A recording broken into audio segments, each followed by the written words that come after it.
ಹುಡುಕಾಟ ಪ್ರಾರಂಭಿಸಿದ್ದು within 2 hours ಒಳಗಡೆನೆ ಸೌಜನ್ಯ ಸಿಗ್ತಾಳೆ. ಆದ್ರೆ ಶವ ಆಗಿ ಅವಳ ಕೈಗಳನ್ನ ಅವಳದೇ ದುಪಟ್ಟ ಅಂಡ್ ID ಕಾರ್ಡ್ ಇಂದ ಮರಕ್ಕೆ ಕಟ್ಟಿರ್ತಾರ. ಅಂಡ್ ಮೋಸ್ಟ್ ಬ್ರೂಟಲ್ ಪಾರ್ಟೀಸ್ ಅವಳ ಯೋನಿ, ಅವಳ ಏನಿತ್ತ ಅದ್ರ ಒಳಗಡೆ 6 ಇಂಚ್ ಮಣ್ಣು ತುಂಬಿರ್ತಾರ. ಓ ಬಿಡಪ್ಪ, ನಮ್ ಪೊಲೀಸ್ ಅವ್ರಿಗೆ ತಮ್ಮ ಡ್ಯೂಟಿ ಮೇಲೆ ಎಷ್ಟೊಂದು ನಿಷ್ಠೆ ಇದೆ, ಒಂದೇ ದಿನದಲ್ಲಿ ಆರೋಪಿನ ಹಿಡಿದ್ ಬಿಟ್ರಲ್ಲ ಅಂತ ಪೊಲೀಸ್ ಅವ್ರ ಮೇಲೆ ಫುಲ್ ಒಂಥರ ಹೊಗಳ್ತಾ ಇರ್ತಾರ. ಆದ್ರೆ ಪಾಪ ಜನರಿಗೆ ಎಲ್ಲಿ ಗೊತ್ತಿತ್ತು ಈ ಕೇಸ್ ನ ರಿಯಲ್ ಆರೋಪಿ ಬೇರೆ ಯಾರೋ ಇದಾರೆ, ಪೊಲೀಸ್ ಅವರೇ ಈ ಕೇಸ್ ನ ಮಿಸ್ಲೀಡ್ ಮಾಡೋದಕ್ಕೆ ಸುಮ್ನೆ ಸಂತೋಷ್ನ ಅರೆಸ್ಟ್ ಮಾಡಿದ್ದಾರೆ ಅಂತ. ಪೊಲೀಸ್ ಅವರು ಈ ಕೇಸ್ ಅಲ್ಲಿ ಕರಪ್ಟ್ ಆಗಿದ್ದಾರೆ, ಪೊಲೀಸ್ ಅವರೇ ಸತ್ಯ ಮುಚ್ಚಿಡ್ಲಿಕ್ಕೆ ಟ್ರೈ ಮಾಡ್ತಿದ್ದಾರೆ. ಹಾಗಾಗಿ ಈ ಕೇಸ್ ನ ಇನ್ಮುಂದೆ ಪೊಲೀಸ್ ಅವರಲ್ಲದೆ CBI ಅವರು ಇನ್ವೆಸ್ಟಿಗೇಷನ್ ಮಾಡಬೇಕು, ಈ ಕೇಸ್ ನ CBI ಒಪ್ಸಿ ಅಂತ ಅಗೇನ್ ಪ್ರೊಟೆಸ್ಟ್ ಗಳು ಸ್ಟಾರ್ಟ್ ಆಗ್ತವೆ. ಸೌಜನ್ಯ ಕೇಸ್ ಒಂದೇ ಅಲ್ಲ, ನಾರಾಯಣ ಹಾಗೂ ಯಮುನಾ ಕೇಸಲ್ಲೂ, ವೇದವಲ್ಲಿ ಕೇಸಲ್ಲೂ, ಆ ಬ್ಯಾಂಕ್ ಮ್ಯಾನೇಜರ್ ನ ಕೇಸಲ್ಲೂ ಹಾಗೂ ಪದ್ಮಲತಾ ಕೇಸಲ್ಲೂ ಸೀದಾ ಡೈರೆಕ್ಟ್ ಡೌಟ್ ಬರೋದೆ ಊರಿನ ಗೌಡ್ರ ಮೇಲೆ. ಸೌಜನ್ಯ ಕೇಸ್ ಬಿಟ್ಟು ಆ ಇನ್ನೊಂದು ಕೇಸ್ ಯಾವ್ದು, ಅದಕ್ಕೂ ಸಂತೋಷ್ಗೂ ಏನ್ ಸಂಬಂಧ, ಅದ್ರಲ್ಲಿ ಯಾಕೆ ಸಂತೋಷ್ನ ಪೊಲೀಸ್ ಅವರು ಫಿಟ್ ಮಾಡಿದ್ರು ಅಂತ ಪ್ರತಿಯೊಂದು ಹೇಳ್ತೀನಿ.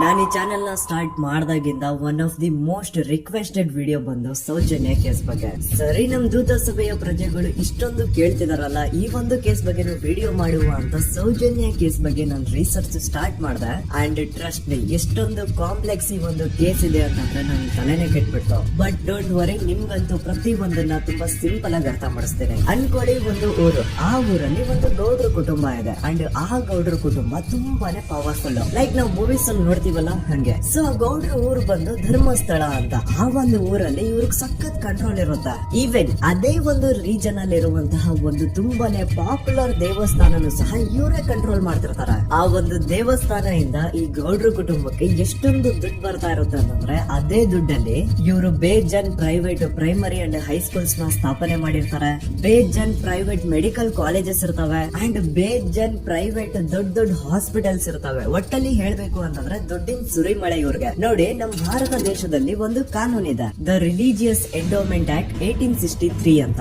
ಬೇಸಿಕಲಿ ಈ ಒಂದು ಕಾನೂನು ಏನ್ ಹೇಳುತ್ತೆ ಅಂತಂದ್ರೆ, ಭಾರತದಲ್ಲಿ ಯಾವ್ದೆಲ್ಲ ಹಿಂದೂ ಟೆಂಪಲ್ಸ್ ಇದಾವೋ ಅವೆಲ್ಲ ಗವರ್ಮೆಂಟ್ ಪ್ರಾಪರ್ಟಿ. ಆ ಹಿಂದೂ ಟೆಂಪಲ್ಸ್ ನ ಮ್ಯಾನೇಜ್ಮೆಂಟ್ ಎಲ್ಲ ಗವರ್ಮೆಂಟ್ ಕೈಗೆ ಹೋಗಿ ಗವರ್ಮೆಂಟ್ ಡಿಸೈಡ್ ಮಾಡುತ್ತೆ ಆ ಮ್ಯಾನೇಜ್ಮೆಂಟ್ ಅಲ್ಲಿ ಯಾರ್ ಕೆಲ್ಸಕ್ಕೆ ಇರಬೇಕು, ಯಾರ್ ಕೆಲ್ಸಕ್ಕೆ ಇರಬಾರ್ದು, ಅಂಡ್ ಆ ಟೆಂಪಲ್ ಇಂದ ಬರ್ತಿರುವಂತಹ ಡೊನೇಷನ್ ಅಮೌಂಟ್ ಏನ್ ಮಾಡ್ಬೇಕು ಅಂತ. ಸೊ ಈ ಒಂದು ಕಾನೂನಿನ ಪ್ರಕಾರ ಗವರ್ಮೆಂಟ್ ಇಂಡಿಯಾದಲ್ಲಿ ಇರುವಂತಹ ಆಲ್ಮೋಸ್ಟ್ ಎಲ್ಲಾ ಹಿಂದೂ ಟೆಂಪಲ್ಸ್ ನ ತನ್ನ ಕಂಟ್ರೋಲ್ ಅಲ್ಲಿ ತಗೋತಾ ಇರ್ಬೇಕಾದ್ರೆ ಗವರ್ಮೆಂಟ್ ಅಫಿಷಿಯಲ್ಸ್ ಧರ್ಮಸ್ಥಳ ಶ್ರೀ ಮಂಜುನಾಥ ದೇವಸ್ಥಾನಕ್ಕೂ ರೀಚ್ ಔಟ್ ಮಾಡ್ತಾರೆ. ಅಂಡ್ ಆಗ ಇಷ್ಟು ದಿನ ಟೆಂಪಲ್ ನ ಕಂಟ್ರೋಲ್ ಮಾಡ್ತಿದ್ದಂತಹ ಆ ಗೌಡ್ರ ಕುಟುಂಬ ಏನ್ ಹೇಳುತ್ತೆ ಗೊತ್ತಾ, ಇಲ್ಲ ಇದು ಹಿಂದೂ ಟೆಂಪಲ್ ಅಲ್ಲ, ಇದು ಜೈನ್ ಫ್ಯಾಮಿಲಿ ಬಿಲಾಂಗ್ ಮಾಡುವಂತಹ ಒಂದು ಪ್ರೈವೇಟ್ ಟೆಂಪಲ್ ಅಂತ ಹೇಳ್ತಾರೆ. ನಾನ್ ಇಷ್ಟು ದಿನ ಧರ್ಮಸ್ಥಳ ಶ್ರೀ ಮಂಜುನಾಥ ದೇವಸ್ಥಾನ ಒಂದು ಹಿಂದೂ ಟೆಂಪಲ್ ಅಂತ ಅನ್ಕೊಂಡಿದ್ದೆ, ಆದ್ರೆ ಈಗಷ್ಟೇ ನನಗೂ ಗೊತ್ತಾಗಿದ್ದು ಇದು ಹಿಂದೂ ಟೆಂಪಲ್ ಅಲ್ಲ, ಇದು ಒಂದು ಜೈನ್ ಫ್ಯಾಮಿಲಿಗೆ ಬಿಲಾಂಗ್ ಮಾಡುವಂತಹ ಪ್ರೈವೇಟ್ ಜೈನ್ ಟೆಂಪಲ್ ಅಂತ. ಸೊ ಹೀಗಾಗಿ ಗವರ್ಮೆಂಟ್ ಅಫಿಷಿಯಲ್ಸ್ ಏನೂ ಮಾಡಕ್ಕಾಗದೆ ಇವತ್ತಿನವರೆಗೂ ಈ ಒಂದು ಧರ್ಮಸ್ಥಳ ಶ್ರೀ ಮಂಜುನಾಥ ದೇವಸ್ಥಾನನ ಒಂದು ಪ್ರೈವೇಟ್ ಟ್ರಸ್ಟ್ ನಡೆಸ್ಕೊಂಡು ಹೋಗ್ತಿದೆ. ಅಂಡ್ ಆ ಪ್ರೈವೇಟ್ ಟ್ರಸ್ಟ್ ನ ಓನರ್ ಯಾರು, ಅದೇ ಗೌಡ್ರ ಕುಟುಂಬ. ನೋಡಿ, ನಾನು ಈ ವಿಡಿಯೋದಲ್ಲಿ ಯಾರ್ದನ್ನು ರಿಯಲ್ ನೇಮ್ಸ್ ನ ಬಳಸ್ತಿಲ್ಲ. ಪ್ರೀವಿಯಸ್ಲಿ ಬೇರೆ ಯೂಟ್ಯೂಬರ್ಸ್ ತಮ್ಮ ವಿಡಿಯೋಸ್ ಅಲ್ಲಿ ರಿಯಲ್ ನೇಮ್ಸ್ ನ ಬಳಸಿದ್ದಾರೆ ಅನ್ನೋ ಒಂದೇ ಒಂದು ಕಾರಣಕ್ಕೆ ಅವ್ರ ವಿಡಿಯೋಸ್ ನ ಡಿಲೀಟ್ ಮಾಡಿಸಿದಾರೆ. ಸೊ ಅವ್ರ ಜೊತೆ ಆಗಿದ್ದು ನನ್ ಜೊತೆ ಆಗೋದ್ ಬೇಡ, ಸತ್ಯ ಮುಚ್ಚೋಗೋದು ನನಗೆ ಇಷ್ಟ ಇಲ್ಲ. ಹಾಗಾಗಿ ನಾನು ಇಲ್ಲಿ ರಿಯಲ್ ನೇಮ್ಸ್ ನ ಬಳಸ್ತಿಲ್ಲ. ಆದ್ರೆ ನಾನು ಯಾರನ್ನ ಪಾಯಿಂಟ್ ಔಟ್ ಮಾಡಿ ಹೇಳ್ತಿದ್ದೀನಿ ಅನ್ನೋದು ಮಾತ್ರ ನಿಮಗೆ ತುಂಬಾ ಕ್ಲಿಯರ್ಲಿ ಅರ್ಥ ಆಗುತ್ತೆ. Don't worry.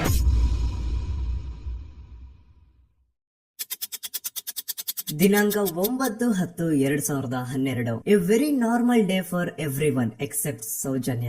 ಧರ್ಮಸ್ಥಳ ಹತ್ರ ಇರುವಂತಹ ಪಂಗಳ್ ಅನ್ನೋ ಒಂದು ಸಣ್ಣ ಹಳ್ಳಿಗೆ ಬಿಲಾಂಗ್ ಮಾಡುವಂತಹ ಸೌಜನ್ಯ ತುಂಬಾನೇ ಒಳ್ಳೆ ಹುಡುಗಿ. SDM ಕಾಲೇಜ್ ಆಫ್ ಉಜ್ರಿಯಲ್ಲಿ 2nd PUC ಓದ್ತಿದ್ದಂತಹ ಇವಳು ತುಂಬಾನೇ ಬ್ರೈಟ್ ಸ್ಟೂಡೆಂಟ್ ಕೂಡ. ಸೊ ಒಂದು ದಿನ ಅಂದ್ರೆ 9 ಅಕ್ಟೋಬರ್ 2012 ಬೆಳಿಗ್ಗೆ 7:30-8 ಗಂಟೆ ಹಾಗೆ ಆಸ್ ಯೂಶುವಲ್ ತನ್ನ ಕಾಲೇಜ್ ಹೋಗೋದಕ್ಕೆ ರೆಡಿ ಆಗ್ತಿರ್ತಾಳೆ. ಅವತ್ತು ಮಂಗಳವಾರದ ದಿನ ಅಂಡ್ ಅವತ್ತು ಲೋಕಲ್ ಫೆಸ್ಟಿವಲ್ ಬೇರೆ ಇರುತ್ತೆ, ಹೊಸ ಅಕ್ಕಿ ಅಂತ. ಈ ಒಂದು ಲೋಕಲ್ ಫೆಸ್ಟಿವಲ್ ದಿನ ಮನೆ ಒಳಗಡೆ ಏನೇ ಅಡುಗೆ ಮಾಡಿದ್ರು ಹೊಸ ಅಕ್ಕಿನೇ ಬಳಸಬೇಕು. ಸೊ ಹೊಸ ಅಕ್ಕಿ ತಂದು ಬ್ರೇಕ್ಫಾಸ್ಟ್ ನ ರೆಡಿ ಮಾಡೋಷ್ಟ್ರಲ್ಲಿ ಸೌಜನ್ಯ ಅವ್ರ ತಾಯಿ ತುಂಬಾ ಲೇಟ್ ಮಾಡ್ತಾರೆ. ಸೊ ಕಾಲೇಜ್ಗೆ ಲೇಟ್ ಆಗ್ತಿದೆ ಅಂತ ಈ ಸೌಜನ್ಯ ಟಿಫಿನ್ ಸಹ ಮಾಡದೆ ಹಾಗೆ ಹೋಗ್ತಾಳೆ. ಅವಳ ತಲೆಯಲ್ಲಿ ಏನಿತ್ತು ಅಂತಂದ್ರೆ, ಹೆಂಗೋ ಇವತ್ತು ಲೋಕಲ್ ಫೆಸ್ಟಿವಲ್ ಬೇರೆ ಇದೆ, ಹಾಗಾಗಿ ಮೇ ಬಿ ಕಾಲೇಜು ಬೇಗ ಬಿಡ್ಬೋದು, ಸೊ ಮಧ್ಯಾಹ್ನ ಡೈರೆಕ್ಟ್ ಮನೆಗೆ ಬಂದು ಊಟ ಮಾಡುವ ಬಿಡು ಅಂತ ಅವಳು ಅನ್ಕೊಂಡಿರ್ತಾಳೆ. ಆದ್ರೆ ಕಾಲೇಜ್ ಹೋಗಾದ್ಮೇಲೆ ಗೊತ್ತಾಗುತ್ತೆ ಅವತ್ತು ಅವಳಿಗೆ ಸ್ಪೆಷಲ್ ಕ್ಲಾಸಸ್ ಬೇರೆ ಇದೆ ಅಂತ.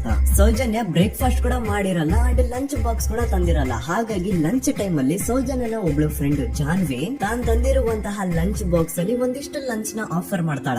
ಆದ್ರೆ ಸೌಜನ್ಯ ಪರವಾಗಿಲ್ಲ ನೀನ್ ತಿನ್ನು, ನಾನ್ ಮನೆಗ್ ಹೋಗ್ಬಿಟ್ಟು ಊಟ ಮಾಡ್ಕೊಂತೀನಿ ಅಂತ ಹೇಳ್ತಾಳ. ಸುಮಾರು ಮಧ್ಯಾಹ್ನದ 3:45ಕ್ಕೆ ಕಾಲೇಜ್ ಬಿಡುತ್ತಾ ಸೌಜನ್ಯ ಕಾಲೇಜಿಂದ ಬಸ್ ಅಲ್ಲಿ ಬಂದು ನೇತ್ರಾವತಿ ಬಸ್ ಸ್ಟಾಪ್ ಹತ್ರ ಇಳ್ಕೋತಾಳ. ಅವಳ ಜೊತೆ ಅವಳ ಕ್ಲಾಸ್ ಮೇಟ್ಸ್ ಅಂಡ್ ಫ್ರೆಂಡ್ಸ್ ಎಲ್ಲ ಇರ್ತಾರೆ. ಸೊ ಅವ್ರಿಗೆಲ್ಲ ಬಾಯ್ ಹೇಳ್ಬಿಟ್ಟು ಸೌಜನ್ಯ ತನ್ನ ಮನೆ ಕಡೆಗೆ ಹೊರಡ್ತಾಳ. ನೇತ್ರಾವತಿ ಬಸ್ ಸ್ಟಾಪ್ ಇಂದ ಸೌಜನ್ಯ ಮನೆಗೆ 20 ಮಿನಿಟ್ಸ್ ನ ವಾಕ್ ಇರುತ್ತಾ. ಮ್ಯಾಕ್ಸ್ ಟು ಮ್ಯಾಕ್ಸ್ 30 ಮಿನಿಟ್ ಹಿಡಿಬಹುದು. ಸೊ ಸೌಜನ್ಯ ನಡ್ಕೊಂಡು ಮನೆ ಕಡೆಗೆ ಹೋಗ್ತಾ ಇರ್ತಾಳೆ. ಒಂದ್ ಸ್ವಲ್ಪ ದೂರದಲ್ಲಿ ಪ್ರಕೃತಿ ಹಾಸ್ಪಿಟಲ್ ಅಂತ ಒಂದಿರುತ್ತೆ. ಅಲ್ಲಿನ ಸೆಕ್ಯೂರಿಟಿ ಗಾರ್ಡ್ ಸೌಜನ್ಯ ನಡ್ಕೊಂಡು ಹೋಗ್ತಾ ಇರೋದನ್ನ ನೋಡ್ತಾನೆ ಕೂಡ.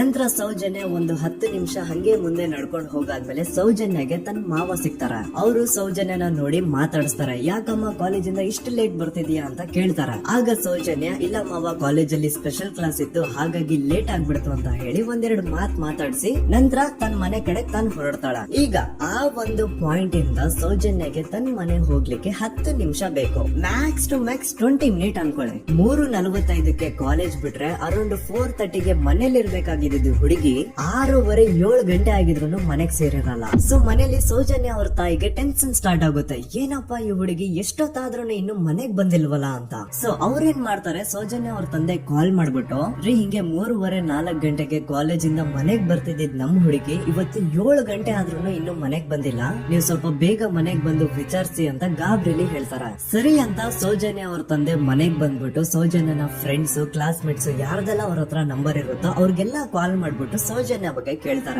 ನಮ್ ಹುಡುಗಿ ಏನಾದ್ರೂ ನಿಮ್ ಮನೆಗ್ ಬಂದಿದ್ದಾಳ ಅಮ್ಮ ಅಂತ. ಆದ್ರೆ ಸೌಜನ್ಯನ ಫ್ರೆಂಡ್ಸ್ ಅಂಡ್ ಕ್ಲಾಸ್ ಮೇಟ್ಸ್ ಎಲ್ಲ ಇಲ್ಲ ಅಂಕಲ್ ನಮ್ ಮನೆಗಂತೂ ಸೌಜನ್ಯ ಏನು ಬಂದಿಲ್ಲ, ಅವಳು ಬಸ್ ಸ್ಟಾಪ್ ಇಂದ ಸೀದಾ ನಿಮ್ ಮನೆ ಕಡೆಗೇನೆ ಹೊರಟ್ಲಲ್ವಾ, ಯಾಕೆ ಇನ್ನೂ ಬಂದಿಲ್ವಾ ಅಂತ ಕೇಳ್ತಾರ. ಆಗ ಸೌಜನ್ಯ ಅವ್ರ ತಂದೆ ಇಲ್ಲಮ್ಮ ಬಂದಿಲ್ಲ ಹಾಗಾಗಿನೇ ಕಾಲ್ ಮಾಡಿರೋದು ಅಂತ ಹೇಳಿ ಕಾಲ್ ಕಟ್ ಮಾಡ್ತಾರ. ದೆನ್ ಸೌಜನ್ಯ ಅವ್ರ ತಂದೆ ಸೌಜನ್ಯ ಅವ್ರ ಮಾವ ಕಾಲ್ ಮಾಡ್ತಾರ. ಅಳಿಯ ಎಲ್ಲಿದ್ಯಾ, ನನ್ ಮಗಳು ಇನ್ನು ಮನೆಗ್ ಬಂದಿಲ್ಲ, ನೀನೇನಾದ್ರೂ ಅವಳನ್ನ ನೋಡ್ದ ಅಂತ ಕೇಳ್ತಾರ. ಆ ಕಡೆಯಿಂದ ಅವರು ಸೌಜನ್ಯನ ಮಾವ ಹೇಳ್ತಾರೆ, ಹ್ಞೂ ನಾನ್ ನೋಡ್ದೆ, 4 ಕಾಲು ಹಾಗೆ ಆ ಹುಡುಗಿ ಕಾಲೇಜಿಂದ ಬರ್ಬೇಕಾದ್ರೆ ನನಗ್ ಕಾಣಿಸಿದ್ಲು, ನಾನ್ ಸ್ವಲ್ಪ ಮಾತಾಡ್ದೆ ಅವಳ ಹತ್ರ, ಅದಾದ್ಮೇಲೆ ಅವಳು ಮನೆ ಕಡೆ ಹೋದ್ಲಲ್ಲ, ಯಾಕೆ ಇನ್ನೂ ಬಂದಿಲ್ವಾ ಅಂತ ಅವರೇ ಉಲ್ಟಾ ಕ್ವಶನ್ ಕೇಳ್ತಾರ. ಈ ಕಡೆ ಸೌಜನ್ಯ ಅವ್ರ ತಂದೆ ಇಲ್ಲ 7 ಗಂಟೆ ಆದ್ರೂ ಮಗು ಇನ್ನು ಮನೆಗ್ ಬಂದಿಲ್ಲ, ನಮ್ಗೆ ಯಾಕೋ ತುಂಬಾ ಗಾಬರಿ ಆಗ್ತಿದೆ, ನೀನೊಂದ್ ಕೆಲಸ ಮಾಡು, ನಮ್ಮವ್ರನ್ನೆಲ್ಲ ಸೇರ್ಸು, ಎಲ್ರೂ ಸೇರಿ ಹುಡುಕುವ ಅವಳನ್ನ ಅಂತ ಸುಮಾರು ರಾತ್ರಿ 7 ಗಂಟೆಯಿಂದ ಹಿಡಿದು 11 ಗಂಟೆವರೆಗೂ ಸೌಜನ್ಯನ ಮನೆಯವರು ಅಂಡ್ ಊರಿನ ಜನ 200-300 ಜನ ಸೇರ್ಕೊಂಡು ಸೌಜನ್ಯನ ಹುಡುಕ್ತಾರೆ. ಆದ್ರೆ ಸೌಜನ್ಯನ ಒಂದು ಸುಳಿವು ಸಿಗಲ್ಲ. ಸೊ ಕೊನೆಗೆ ಸಹಾಯ ಕೇಳ್ತಾ ರಾತ್ರಿ 11 ಗಂಟೆ ಹಾಗೆ ಸೌಜನ್ಯನ ತಂದೆ ತಾಯಿ ಅಂಡ್ ಊರಿನ ಜನ ಎಲ್ಲ ಬೆಳ್ತಂಗಡಿ ಪೊಲೀಸ್ ಸ್ಟೇಷನ್ ಹತ್ರ ಹೋಗ್ತಾರ. ಅಲ್ಲಿ ಪೊಲೀಸ್ ಅವ್ರ ಹತ್ರ ಕಾಲೇಜ್ ಹೋಗಿದ್ ನಮ್ ಹುಡುಗಿ ಇಷ್ಟೊತ್ತಾದ್ರೂ ಇನ್ನು ಮನೆಗ್ ಬಂದಿಲ್ಲ, ಎಷ್ಟು ಹುಡುಕಿದ್ರು ಸಿಗ್ತಾ ಇಲ್ಲ, ಸೊ ಪ್ಲೀಸ್ ಒಂದು ಮಿಸ್ಸಿಂಗ್ ರಿಪೋರ್ಟ್ ನ ಫೈಲ್ ಮಾಡಿ ನಮ್ ಹುಡುಗಿನ ಹುಡುಕೊಡಿ ಅಂತ ಕೇಳ್ಕೊತಾರ. ಆದ್ರೆ ಪೊಲೀಸ್ ಅವರು ಒಪ್ಪಲ್ಲ. ಇಲ್ಲ ಯಾವುದೇ ಪರ್ಸನ್ ಮಿಸ್ಸಿಂಗ್ ಆದ್ರೆ ಆಫ್ಟರ್ 24 ಅವರ್ಸ್ ಆದ್ಮೇಲೆ ರಿಪೋರ್ಟ್ ಫೈಲ್ ಮಾಡಕ್ಕಾಗೋದು. ಸೊ ನೀವ್ ಒಂದ್ ಕೆಲ್ಸ ಮಾಡಿ, ಈಗ ಮನೆಗ್ ಹೋಗಿ ನಾಳೆ ಬೆಳಿಗ್ಗೆವರೆಗೂ ನೋಡಿ, ನಾಳೆ ಬೆಳಿಗ್ಗೆವರೆಗೂ ನಿಮ್ ಮಗಳು ನಿಮ್ ಮನೆಗ್ ಬಂದಿಲ್ಲ ಅಂತಂದ್ರೆ ಆಗ ಬಂದ್ಬಿಟ್ಟು ಮಿಸ್ಸಿಂಗ್ ರಿಪೋರ್ಟ್ ನ ಫೈಲ್ ಮಾಡಿಸಿ ಅಂತ ಹೇಳಿ ಕಳಿಸ್ತಾರ. ಆಗ ಆಲ್ಮೋಸ್ಟ್ ಮಿಡ್ ನೈಟ್ ಆಗಿರೋದ್ರಿಂದ ಅಂಡ್ ಮಳೆ ಬೇರೆ ತುಂಬಾ ಜೋರಾಗಿ ಬರ್ತಾ ಇರುತ್ತೆ. ಸೊ ಈ ಸಿಚುವೇಶನ್ ಅಲ್ಲಿ ಸೌಜನ್ಯನ ಹುಡುಕ್ಲಿಕ್ಕೆ ಆಗಲ್ಲ. ನಾಳೆ ಬೆಳಿಗ್ಗೆ ಸೇರ್ಕೊಂಡು ಅಗೇನ್ ಎಲ್ರು ಸೌಜನ್ಯನ ಹುಡುಕುವ ಅಂತ ಸೌಜನ್ಯನ ಮನೆಯವರು ಅಂಡ್ ಊರಿನ ಜನ ಎಲ್ರು ತಮ್ಮ ಮನೆಗೆ ಹೋಗ್ಬಿಡ್ತಾರ. ನೆಕ್ಸ್ಟ್ ದಿನ ಅಂದ್ರೆ 10 ಅಕ್ಟೋಬರ್ 2012 ಬುಧವಾರದ ದಿನ ಬೆಳಿಗ್ಗೆ 10 ಗಂಟೆ ಹಾಗೆ ಸೌಜನ್ಯನ ಮನೆಯವರು ಅಂಡ್ ಊರಿನ 200-300 ಜನ ಸೇರ್ಕೊಂಡು ಅಗೇನ್ ಸೌಜನ್ಯಗೋಸ್ಕರ ಹುಡುಕಾಟ ಸ್ಟಾರ್ಟ್ ಮಾಡ್ತಾರ. ಹುಡುಕಾಟ ಪ್ರಾರಂಭಿಸಿದ್ದು ವಿತಿನ್ 2 ಅವರ್ಸ್ ಒಳಗಡೆನೆ ಸೌಜನ್ಯ ಸಿಗ್ತಾಳೆ. ಆದ್ರೆ ಶವ ಆಗಿ ಆ 200-300 ಊರಿನ ಜನ ಎಲ್ಲ ಸೇರ್ಕೊಂಡು ಏನ್ ಸೌಜನ್ಯನ ಹುಡುಕ್ತಾ ಇದ್ರು ಅದರಲ್ಲಿ ಯಾರೋ ಒಬ್ರಿಗೆ ಸೌಜನ್ಯನ ಮನೆಯಿಂದ ಕೇವಲ 10 ನಿಮಿಷ ದೂರದಲ್ಲಿರುವಂತಹ ಒಂದು ಹಳ್ಳನ ದಡದಲ್ಲಿ ಸೌಜನ್ಯನ ಮೃತದೇಹ ಸಿಗುತ್ತಾ. ಈಗ ಸತ್ತಿರುವಂತಹ ಸೌಜನ್ಯನ ಡೆಡ್ ಬಾಡಿ ಯಾವ ಒಂದು ಕಂಡೀಷನ್ ಅಲ್ಲಿ ಇತ್ತು ಅಂತ ಹೇಳ್ತೀನಿ, ಸ್ವಲ್ಪ ಗಮನ ಇಟ್ಟು ಕೇಳಿಸ್ಕೊಳ್ಳಿ. ಅವಳ ಕೈಗಳನ್ನ ಅವಳದೇ ದುಪಟ್ಟ ಅಂಡ್ ID ಕಾರ್ಡ್ ಇಂದ ಮರಕ್ಕೆ ಕಟ್ಟಿರ್ತಾರ.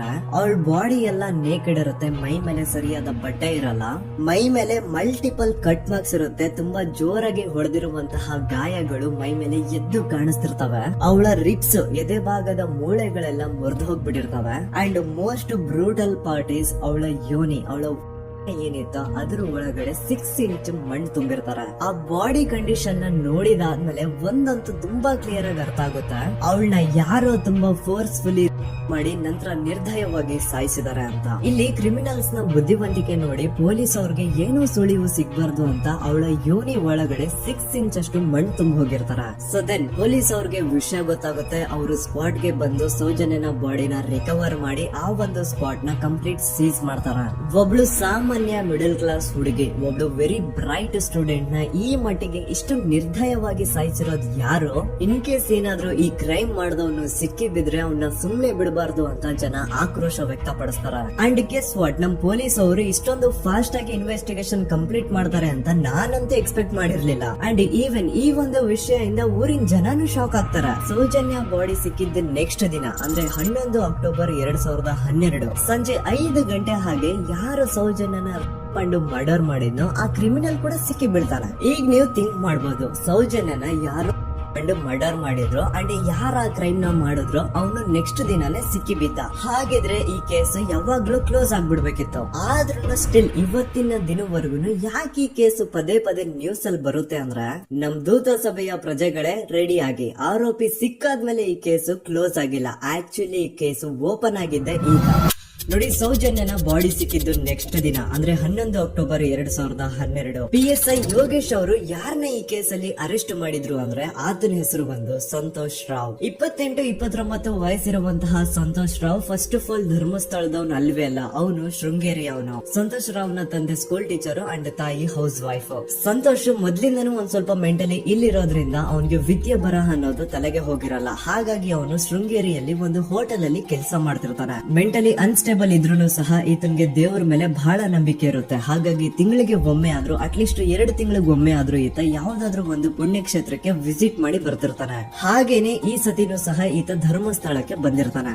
ಇವನು ಧರ್ಮಸ್ಥಳಕ್ಕೆ ಬಂದಿದ್ದು ದಿನಾಂಕ 9 ಅಕ್ಟೋಬರ್ 2012. ಈ ದಿನಾಂಕನ ಸ್ವಲ್ಪ ನೋಟ್ ಮಾಡಿ ಇಟ್ಕೊಳ್ಳಿ, ಯಾಕಂದ್ರೆ ಮುಂದೆ ಈ ಕೇಸಲ್ಲಿ ಇದೇ ಮೇಜರ್ ಟರ್ನಿಂಗ್ ಪಾಯಿಂಟ್. ಸೊ ಸೌಜನ್ಯನ ಡೆತ್ ಆಗಿಂತ ಒಂದು ದಿನ ಹಿಂದೆ ಧರ್ಮಸ್ಥಳಕ್ಕೆ ಬಂದಿರುವಂತಹ ಸಂತೋಷ್ ರಾವ್ಗೆ ಎಲ್ಲನೂ ಉಳ್ಕೊಳ್ಳಿಕ್ಕೆ ಹೋಟೆಲ್ ಅಲ್ಲಿ ಅಥವಾ ಲಾಡ್ಜ್ ಅಲ್ಲಿ ರೂಮ್ ಸಿಗಲ್ಲ.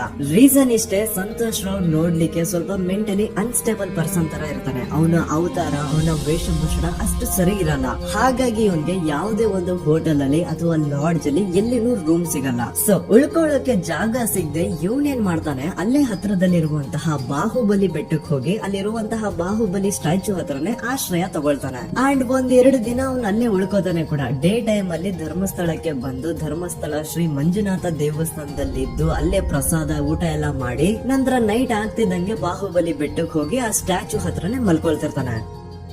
ಸೊ ಒಂದು ದಿನ ಅಂದ್ರೆ 11 ಅಕ್ಟೋಬರ್ 2012 ಸಂಜೆ 5 ಗಂಟೆ ಹಾಗೆ ಈ ಸಂತೋಷ್ ರಾವ್ ತನ್ನ ಪಾಡಿಗೆ ತಾನು ಆ ಬೆಟ್ಟದ ಮೇಲೆ ಕೂತ್ಕೊಂಡು ಸೀನರೀಸ್ ನ ಎಂಜಾಯ್ ಮಾಡ್ತಾ ಇರಬೇಕಾದ್ರೆ ಯಾರೋ ಅದೇ ಊರಿನ 5 ಜನ ಕಿಡಿಗೇಡಿಗಳು ಬಂದು ಇವನ್ ಹತ್ರ ಜಗಳ ತೆಗಿತಾರ. ಈ 5 ಜನ ಯಾರು ಅಂತ ನಂತರ ಹೇಳ್ತೇನೆ. ಸೊ ಈ 5 ಜನ ಕಿಡಿಗೇಡಿಗಳು ಸಂತೋಷ್ ರಾವ್ ಹತ್ರ ಜಗಳ ತೆಗೆದು ಅವನ ಅವಾಚ್ಯ ಶಬ್ದಗಳಿಂದ ಬೈದು ಅವನ್ನ ಹೊಡೆದು, ಅಷ್ಟೇ ಸಾಲದೆ ಆ 5 ಜನ ಸಂತೋಷ್ ರಾವ್ನ ಪೊಲೀಸ್ ಸ್ಟೇಷನ್ ಗೆ ಎಳ್ಕೊಂಡ್ ಬಂದು ಇವನು ನಾವು ಬಾಹುಬಲಿ ಬೆಟ್ಟಕ್ಕೆ ಅಂತ ಹೋಗಿದ್ರೆ ಅಲ್ಲಿ ನಮ್ಮ ಮೇಲೆ ಅಟ್ಯಾಕ್ ಮಾಡ್ದ, ಇವ್ನು ನೋಡ್ಲಿಕ್ಕೂ ಸಹ ಒಳ್ಳೆ ಸೈಕೋ ಕಿಲ್ಲರ್ ಇದ್ದಂಗಿದಾನೆ, ನಮ್ಗೆ ಯಾಕೋ ನಿನ್ನೆ ನಮ್ಮೂರಲ್ಲಿ ನಡೆದಿರುವಂತಹ ಘಟನೆ ಆ ಸೌಜನ್ಯನ ಮರ್ಡರ್ ಇವನೇ ಮಾಡಿದಾನೆ ಅಂತ ಡೌಟ್ ಬರ್ತಿದೆ ಅಂತ ಆ 5 ಜನ ಕಿಡಿಗೇಡಿಗಳು ಸಂತೋಷ್ ರಾವ್ನ ಪೊಲೀಸ್ ಅವ್ರ ಹತ್ರ ಹಾಕೊಡ್ತಾರ. ಅಂಡ್ ಪೊಲೀಸ್ ಅವ್ರು ಕೂಡ ಎಂತವ್ರು ನೋಡಿ, ಯಾರು 5 ಜನ ಕಿಡಿಗೇಡಿಗಳು ಬಂದು ಇವನೇ ಕೊಲೆ ಮಾಡಿದಾನೆ ಅಂತ ಹೇಳಿದ ತಕ್ಷಣ ಹಿಂದೆ ಮುಂದೆ ಕ್ರಾಸ್ ಚೆಕ್ ಮಾಡದೆ ಸಂತೋಷ್ ರಾವ್ನ ಅರೆಸ್ಟ್ ಮಾಡಿ ಸೌಜನ್ಯ ಕೇಸ್ ನ ಆರೋಪಿ ಸಿಕ್ಕಿದಾನೆ ಅಂತ ಎಲ್ಲಾ ಕಡೆ ಘೋಷಣೆ ಮಾಡ್ಬಿಡ್ತಾರ. ಜನರಿಗೆ ಈ ಕಡೆ ಒಂಥರ ನೆಮ್ಮದಿ, ಓ ಬಿಡಪ್ಪ ನಮ್ ಪೊಲೀಸ್ ಅವ್ರಿಗೆ ತಮ್ಮ ಡ್ಯೂಟಿ ಮೇಲೆ ಎಷ್ಟೊಂದು ನಿಷ್ಠೆ ಇದೆ, ಒಂದೇ ದಿನದಲ್ಲಿ ಆರೋಪಿನ ಹಿಡಿದ್ಬಿಟ್ರ ಅಂತ ಪೊಲೀಸ್ ಅವ್ರ ಮೇಲೆ ಫುಲ್ ಒಂಥರ ಹೊಗಳ್ತಾ ಇರ್ತಾರೆ.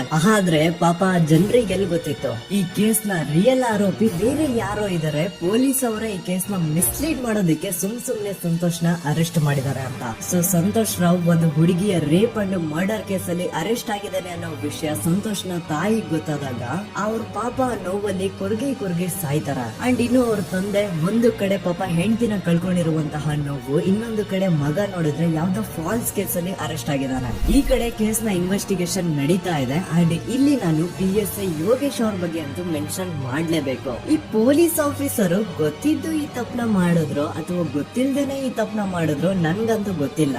ಸೊ ಇವ್ರು ಏನ್ ಮಾಡ್ತಾರೆ ಅಂತಂದ್ರೆ ಸೌಜನ್ಯನ ಬಾಡಿನ ಪೋಸ್ಟ್ ಮಾರ್ಟಮ್ ಗೆ ಕಳಿಸಿದಾಗ ಡಾಕ್ಟರ್ಸ್ ಹಂಗೋ ಹಿಂಗೋ ಮಾಡಿ ಕೆಲವೊಂದು ಸ್ಪಾಮ್ ನ ಸ್ಯಾಂಪಲ್ಸ್ ಕಲೆಕ್ಟ್ ಮಾಡ್ತಾರೆ. ಅದನ್ನ ಅವರು PSI ಯೋಗೇಶ್ ಗೆ ಕೊಟ್ಟು ಇದನ್ನ ವಿತಿನ್ 72 ಅವರ್ಸ್ ಒಳಗಡೆ ಇನ್ನೊಂದು ಲ್ಯಾಬ್ ಗೆ ಸಬ್ಮಿಟ್ ಮಾಡಿ ಅಂತ ತುಂಬಾ ಕ್ಲಿಯರ್ ಆಗಿ ಹೇಳ್ತಾರೆ. ಆದ್ರೆ PSI ಯೋಗೇಶ್ ಆ ಸ್ಪಾಮ್ ಸ್ಯಾಂಪಲ್ಸ್ ನ ವಿತಿನ್ 72 ಅವರ್ಸ್ ಒಳಗಡೆ ಲ್ಯಾಬ್ ಕಳ್ಸೋದಿರ್ಲಿ, ಅದನ್ನ 12 ದಿನ ಆದ್ಮೇಲೆ ಲ್ಯಾಬ್ ಕಳಿಸ್ತಾರೆ. ಅಷ್ಟೊತ್ತಿಗೆ ಆಲ್ರೆಡಿ ಆ ಸ್ಪಾಮ್ ಸ್ಯಾಂಪಲ್ಸ್ ಗೆಲ್ಲ ಫಂಗಸ್ ಹಿಡಿದು ಅದು ಅನ್ಫಿಟ್ ಫಾರ್ ಟೆಸ್ಟಿಂಗ್ ಅಂತ ಬರುತ್ತೆ. ಈಗ ನೀವೇ ಹೇಳಿ, ಎಂತ ಡಂಬೆಸ್ಟ್ ಪರ್ಸನ್ ಪೊಲೀಸ್ ಆಫೀಸರ್ ಆಗಿದ್ರು ಅವನ ಹತ್ರ ಒಂದು ಮರ್ಡರ್ ಕೇಸ್ ಬಂದಾಗ ಅವನ ಹತ್ರ ಇರೋ ಮೇನ್ ಸಾಕ್ಷಿನೇ, ಮೇನ್ ಎವಿಡೆನ್ಸ್ ಆ ಹುಡುಗಿಯ ಕಲೆಕ್ಟ್ ಆಗುವಂತಹ ಸ್ಪರ್ಮ್ ಸ್ಯಾಂಪಲ್ಸ್. ಸೊ ಅದನ್ನ ಮೊದಲು ಲ್ಯಾಬ್ ಕಳಿಸಿ ಅದನ್ನ ಐಡೆಂಟಿಫೈ ಮಾಡೋದು ಪೊಲೀಸ್ ಅವರ ಫಸ್ಟ್ ಡ್ಯೂಟಿ. ಆದ್ರೆ ಇಲ್ಲಿ PSI ಯೋಗೇಶ್ ಅವರು ಇದನ್ನೇ ಮರೆತು ಹೋದ್ರು ಅಂತ ನೋಡಿ. ಯಾವುದೇ ಒಂದು ಕೇಸ್ ಅಲ್ಲಿ ಪೊಲೀಸ್ ಅವರು ಆದಷ್ಟು ಎವಿಡೆನ್ಸ್ ನ ಕಲೆಕ್ಟ್ ಮಾಡೋದಕ್ಕೆ ಟ್ರೈ ಮಾಡ್ತಾರೆ.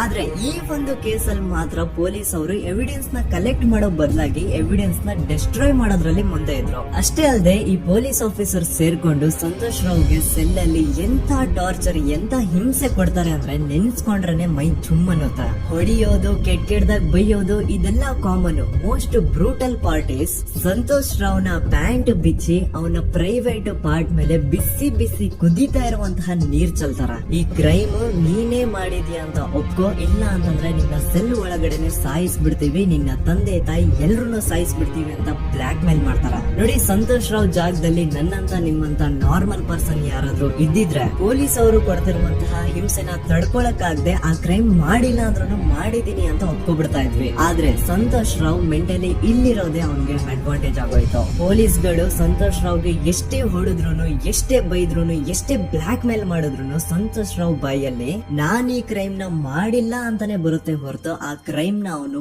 ಒಪ್ಕೊಳ್ಳೋದೇ ಇಲ್ಲ. ದೆನ್ ಕೋರ್ಟ್ ಟ್ರಯಲ್ಸ್ ಸ್ಟಾರ್ಟ್ ಆಗುತ್ತೆ. ಈ ಕ್ರೈಮ್ ನ ಸಂತೋಷೇ ಮಾಡಿದಾನೆ ಅಂತ ಸೌಜನ್ಯ ಕಡೆಯ ಲಾಯರ್ ವಾದ ಮಾಡ್ತಾನೆ. ಅದಕ್ಕೆ ಆಪೋಸಿಟ್ ಆಗಿ ಸಂತೋಷ್ ರಾವ್ ಕಡೆಯಿಂದ ಒಬ್ರು ಲಾಯರ್ ಇಲ್ಲ, ಸಂತೋಷ್ ರಾವ್ ಈ ಕ್ರೈಮ್ ನ ಮಾಡ್ಲಿಕ್ಕೆ ಸಾಧ್ಯನೇ ಇಲ್ಲ ಅಂತ ವಾದ ಮಾಡ್ತಿರ್ತಾರ. ಅಂಡ್ ಕೋರ್ಟ್ ಇಂದ ಆಚೆಗಡೆ ಸಂತೋಷ್ ರಾವ್ ನ ಅಗೇನ್ಸ್ಟ್ ಸ್ಟೂಡೆಂಟ್ಸ್ ಪ್ರೊಟೆಸ್ಟ್ ನಡೆಯುತ್ತೆ, ಪಬ್ಲಿಕ್ ಪ್ರೊಟೆಸ್ಟ್ ನಡೆಯುತ್ತೆ. ಅರೆಸ್ಟ್ ಆಗಿರುವಂತಹ ಸಂತೋಷ್ ರಾವ್ಗೆ ಗಲ್ಲಿಗೇರಿಸ್ರಿ ಅಂತ ಅವ್ರು ಡಿಮ್ಯಾಂಡ್ ಮಾಡ್ತಿರ್ತಾರೆ. ಸೊ ಹೀಗೆ ಒಂದು 2-3 ವರ್ಷ ಕಳೆದು ಹೋಗುತ್ತೆ. ನಂತರ ಒಂದು ಕೋರ್ಟ್ ಟ್ರಯಲ್ ಅಲ್ಲಿ ಸಂತೋಷ್ ರಾವ್ ಪರವಾಗಿ ಹೋರಾಡ್ತಿದ್ದಂತಹ ಲಾಯರ್ ಯಾಕೆ ಈ ಕೇಸ್ ಅಲ್ಲಿ ಸಂತೋಷ್ ಆರೋಪಿ ಅಲ್ಲ ಅಂತ ಪ್ರೂವ್ ಮಾಡ್ಲಿಕ್ಕೆ ಕೆಲವೊಂದು ಪಾಯಿಂಟ್ಸ್ ನ ಮುಂದೆ ಇಡ್ತಾರೆ. ಅದೇನಂತಂದ್ರೆ ಮೊದಲನೇದಾಗಿ ಸಂತೋಷ್ ರಾವ್ ಈ ಕ್ರೈಮ್ ನ ಮಾಡಿದಾನೆ ಅಂತ ಒಬ್ರುನು ಒಂದನ ಐ ವಿಟ್ನೆಸ್ ಇರಲ್ಲ. ಇನ್ನೊಂದೇನು ಅಂತಂದ್ರೆ ಯಾವೊಂದು ಕಂಡೀಷನ್ ಅಲ್ಲಿ, ಯಾವೊಂದು ಬ್ರೂಟಲ್ ಕಂಡೀಷನ್ ಅಲ್ಲಿ ಸೌಜನ್ಯನ ಬಾಡಿ ಸಿಕ್ಕಿತ್ತು ಅದನ್ನ ಗಮನದಲ್ಲಿಟ್ಕೊಂಡು ಸ್ವಲ್ಪ ಪ್ರಾಕ್ಟಿಕಲ್ ಆಗಿ ಥಿಂಕ್ ಮಾಡಿದ್ರೆ ಆ ಒಂದು ಭೀಕರ ಕ್ರೈಮ್ ನ ಒಬ್ನೇ ಮಾಡ್ಲಿಕ್ಕೆ ಸಾಧ್ಯನೇ ಇಲ್ಲ. ಇನ್ನೊಂದು ಪಾಯಿಂಟ್ ಏನು ಅಂತಂದ್ರೆ ಸೌಜನ್ಯನ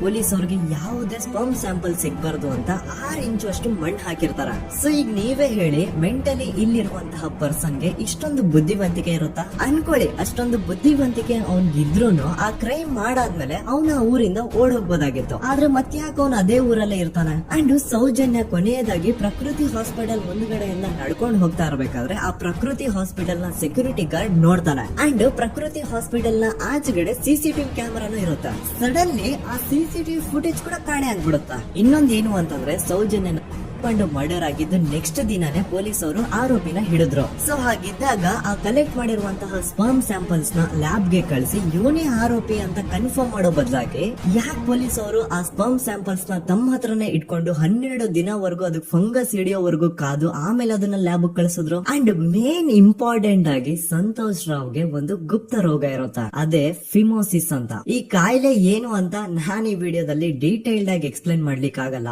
ಜಸ್ಟ್ ತಿಳ್ಕೊಳ್ಳಿ, ಈ ಒಂದು ಕಾಯಿಲೆ ಇರೋರು ಇಂಟಿಮಸಿ ಮಾಡ್ಲಿಕ್ಕೆ ಆಗಲ್ಲ. ಇನ್ ಕೇಸ್ ಮಾಡಿದ್ರು ಅವರು ಸುಖ ಅಲ್ಲ ನರಕ ಕಾಣ್ತಾರ.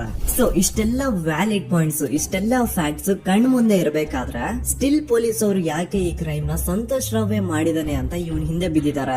ಯಾಕೆ ಅವರು ಈ ಕ್ರೈಮ್ ಇವನ್ ಬಿಟ್ರೆ ಬೇರೆ ಯಾರಾದ್ರೂ ಮಾಡಿರ್ಬೋದಲ್ಲ ಅಂತ ಆ ಆಂಗಲ್ ಅಲ್ಲಿ ಇನ್ವೆಸ್ಟಿಗೇಷನ್ ಮಾಡ್ತಿಲ್ವಲ್ಲ ಅಂತ ಪೊಲೀಸ್ ಅವರ ಇನ್ವೆಸ್ಟಿಗೇಷನ್ ಮೇಲೆ ಈಗ ಕ್ವಶನ್ ಬರುತ್ತೆ. So after hearing all of this ಎಲ್ಲರಿಗೂ ಈಗ ಪೊಲೀಸ್ ಅವರ ಇನ್ವೆಸ್ಟಿಗೇಷನ್ ಇನ್ವೆಸ್ಟಿಗೇಷನ್ ಮೇಲೆ ಡೌಟ್ ಬರುತ್ತೆ. ಅಂಡ್ ಈವನ್ ಸೌಜನ್ಯ ಅವ್ರ ಮನೆಯವರು ಕೂಡ ನಿಜವಾದ ಆರೋಪಿ ಸಂತೋಷ್ ಅಲ್ಲ ಅಂತ ತಮ್ಮ ಅಭಿಪ್ರಾಯನ ವ್ಯಕ್ತಪಡಿಸ್ತಾರೆ. ಆಗ ಅಲ್ಲಿವರೆಗೂ ಸಂತೋಷ್ ರಾವ್ನ ಗಲ್ಲಿಗೇರಿಸಿ ಅಂತ ಏನು student protest and public protest ಎಲ್ಲ ನಡೀತಾ ಇತ್ತು, ಈಗ ಅದೆಲ್ಲ ನಿಂತು ಹೋಗಿ ಎಲ್ಲಾ ಹೆಡ್ ರೈಡ್ ಪೊಲೀಸ್ ಅವ್ರ ಕಡೆಗೆ ಹೋಗುತ್ತೆ. ಪೊಲೀಸ್ ಅವರು ಈ ಕೇಸಲ್ಲಿ ಕರಪ್ಟ್ ಆಗಿದ್ದಾರೆ, ಪೊಲೀಸ್ ಅವರೇ ಸತ್ಯ ಮುಚ್ಚಿಡ್ಲಿಕ್ಕೆ ಟ್ರೈ ಮಾಡ್ತಿದ್ದಾರೆ. ಹಾಗಾಗಿ ಈ ಕೇಸ್ ನ ಇನ್ಮುಂದೆ ಪೊಲೀಸ್ ಅವರಲ್ಲದೆ ಸಿಬಿಐ ಅವರು ಇನ್ವೆಸ್ಟಿಗೇಷನ್ ಮಾಡಬೇಕು, ಈ ಕೇಸ್ ನ ಸಿಬಿಐ ಒಪ್ಸಿ ಅಂತ ಅಗೇನ್ ಪ್ರೊಟೆಸ್ಟ್ ಗಳು ಸ್ಟಾರ್ಟ್ ಆಗ್ತವೆ. ಸೊ ಧರ್ಮಸ್ಥಳದಲ್ಲಿ ಇಷ್ಟೊಂದು ಹೋರಾಟಗಳಾಗ್ತಿದಾವೆ, ಒಬ್ಳು ಹುಡುಗಿ ಜೊತೆ ಇಷ್ಟೊಂದು ಅನ್ಯಾಯ ಆಗಿದೆ, ಆದ್ರೂ ಸಹ ಧರ್ಮಾಧಿಕಾರಿ ಏನು ಮಾತೇ ಆಡ್ತಿಲ್ವಲ್ಲ ಈ ಹುಡುಗಿ ಬಗ್ಗೆ ಅಂತ ಜನರು ಪ್ರಶ್ನೆ ಮಾಡಿದಾಗ ಆಗ ಧರ್ಮಾಧಿಕಾರಿನೂ ಜನರು ಮುಂದೆ ಬಂದ್ಬಿಟ್ಟು ಈ ಕೇಸ್ ನ ಸಿಬಿಐ ಒಪ್ಸಿ ಅಂತ ಹೋರಾಟ ಮಾಡ್ತಾರ. ನಂತರ ಈ ಒಂದು ಕೇಸ್ ಪೊಲೀಸ್ ಅವರಿಂದ ಸಿಬಿಐ ಕೈಗೆ ಹೋಗುತ್ತೆ. ಸಿಬಿಐ ಕೈಗೆ ಹೋಗಿದ ತಕ್ಷಣ ಇಲ್ಲೇನು ಸತ್ಯ ಹೊರಗ್ ಬಂದಿಲ್ಲ. ಆ ಸಿಬಿಐ ಅವರು 3-4 ವರ್ಷ ಟೈಮ್ ತಗೊಂಡು ಮತ್ತೆ ಈ ಒಂದು ಕೇಸ್ ನ ರೀ ಇನ್ವೆಸ್ಟಿಗೇಷನ್ ಮಾಡ್ತಾರ.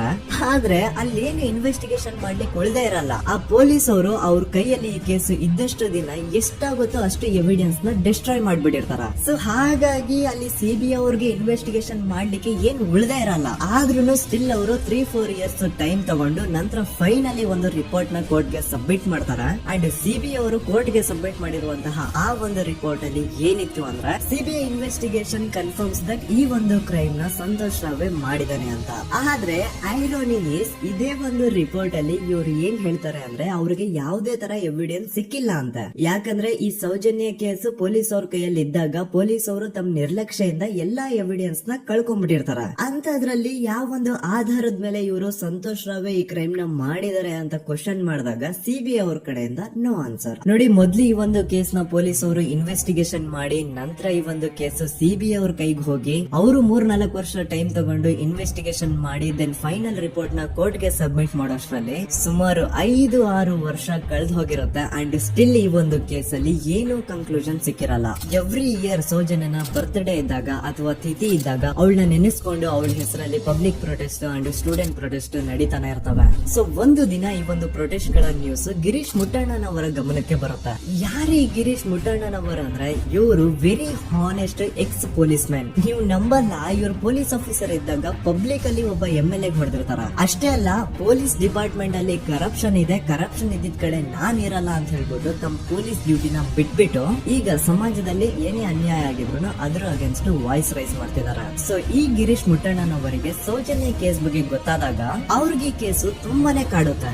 ಅಲ್ಲ, ಇಷ್ಟೊಂದು ವರ್ಷಗಳಾಗೋಯ್ತು ಆ ಹುಡುಗಿ ಜೊತೆ ಅನ್ಯಾಯ ಆಗಿ, ಸ್ಟಿಲ್ ಈ ಒಂದು ಕೇಸ್ ನ ಕನ್ಕ್ಲೂಷನ್ ಸಿಕ್ತಿಲ್ವಲ್ಲ, ಏನ್ ನಡೀತಿದೆ ಧರ್ಮಸ್ಥಳದಲ್ಲಿ ಅರ್ಥ ಆಗ್ತಿಲ್ವಲ್ಲ ಅಂತ ಈ ಗಿರೀಶ್ ಅವರು ತಮ್ಮ ಹಳೆ ಪೊಲೀಸ್ ಕಾಂಟ್ಯಾಕ್ಟ್ಸ್ ನ ಯೂಸ್ ಮಾಡ್ಕೊಂಡು ಆ ಸೌಜನ್ಯ ಕೇಸ್ ಫೈಲ್ ನ ಒಂದು ಕಾಪಿನ ತಮ್ಮ ಹತ್ರ ತರಿಸ್ಕೋತಾರ. ಆ ಒಂದು ಕೇಸ್ ಫೈಲ್ ಅಲ್ಲಿ ಸೌಜನ್ಯ ಬಗ್ಗೆ ಅಷ್ಟೇ ಅಲ್ಲದೆ ಸಂತೋಷ್ ರಾವ್ ಬಗ್ಗೆನೂ ಇನ್ಫಾರ್ಮೇಶನ್ ಇರುತ್ತೆ. ಅಂಡ್ ಗಿರೀಶ್ ಅವರು ಸಂತೋಷ್ ಬಗ್ಗೆ ಇರುವಂತಹ ಇನ್ಫಾರ್ಮೇಶನ್ ನೋಡ್ತಾ ಇರ್ಬೇಕಾದ್ರೆ ಅವರು ಒಂದು ವಿಷಯನ ನೋಟಿಸ್ ಮಾಡ್ತಾರ. ಅದೇನಂತಂದ್ರೆ ಪೊಲೀಸ್ ಅವರು ಸಂತೋಷ್ ರಾವ್ ನ ಬರೀ ಸೌಜನ್ಯ ಕೇಸ್ ಅಲ್ಲಿ ಒಂದೇ ಫಿಟ್ ಮಾಡಿರಲ್ಲ, ಸೌಜನ್ಯ ಸಾಯೋಕ್ಕಿಂತ 20 ದಿನ ಹಿಂದೆ ಧರ್ಮಸ್ಥಳದಲ್ಲೇ ನಡೆದಿರುವಂತಹ ಒಂದು ಕ್ರೈಮ್ ಅಲ್ಲಿನೂ ಸಹ ಸಂತೋಷ್ ರಾವೇ ಆರೋಪಿ ಅಂತ ಮೆನ್ಷನ್ ಮಾಡಿರ್ತಾರ. ಸೊ ಸೌಜನ್ಯ ಕೇಸ್ ಬಿಟ್ಟು ಆ ಇನ್ನೊಂದು ಕೇಸ್ ಯಾವ್ದು, ಅದಕ್ಕೂ ಸಂತೋಷ್ಗೂ ಏನ್ ಸಂಬಂಧ, ಅದ್ರಲ್ಲಿ ಯಾಕೆ ಸಂತೋಷ್ ನ ಪೊಲೀಸ್ ಅವರು ಫಿಟ್ ಮಾಡಿದ್ರು ಅಂತ ಪ್ರತಿಯೊಂದು ಹೇಳ್ತೀನಿ.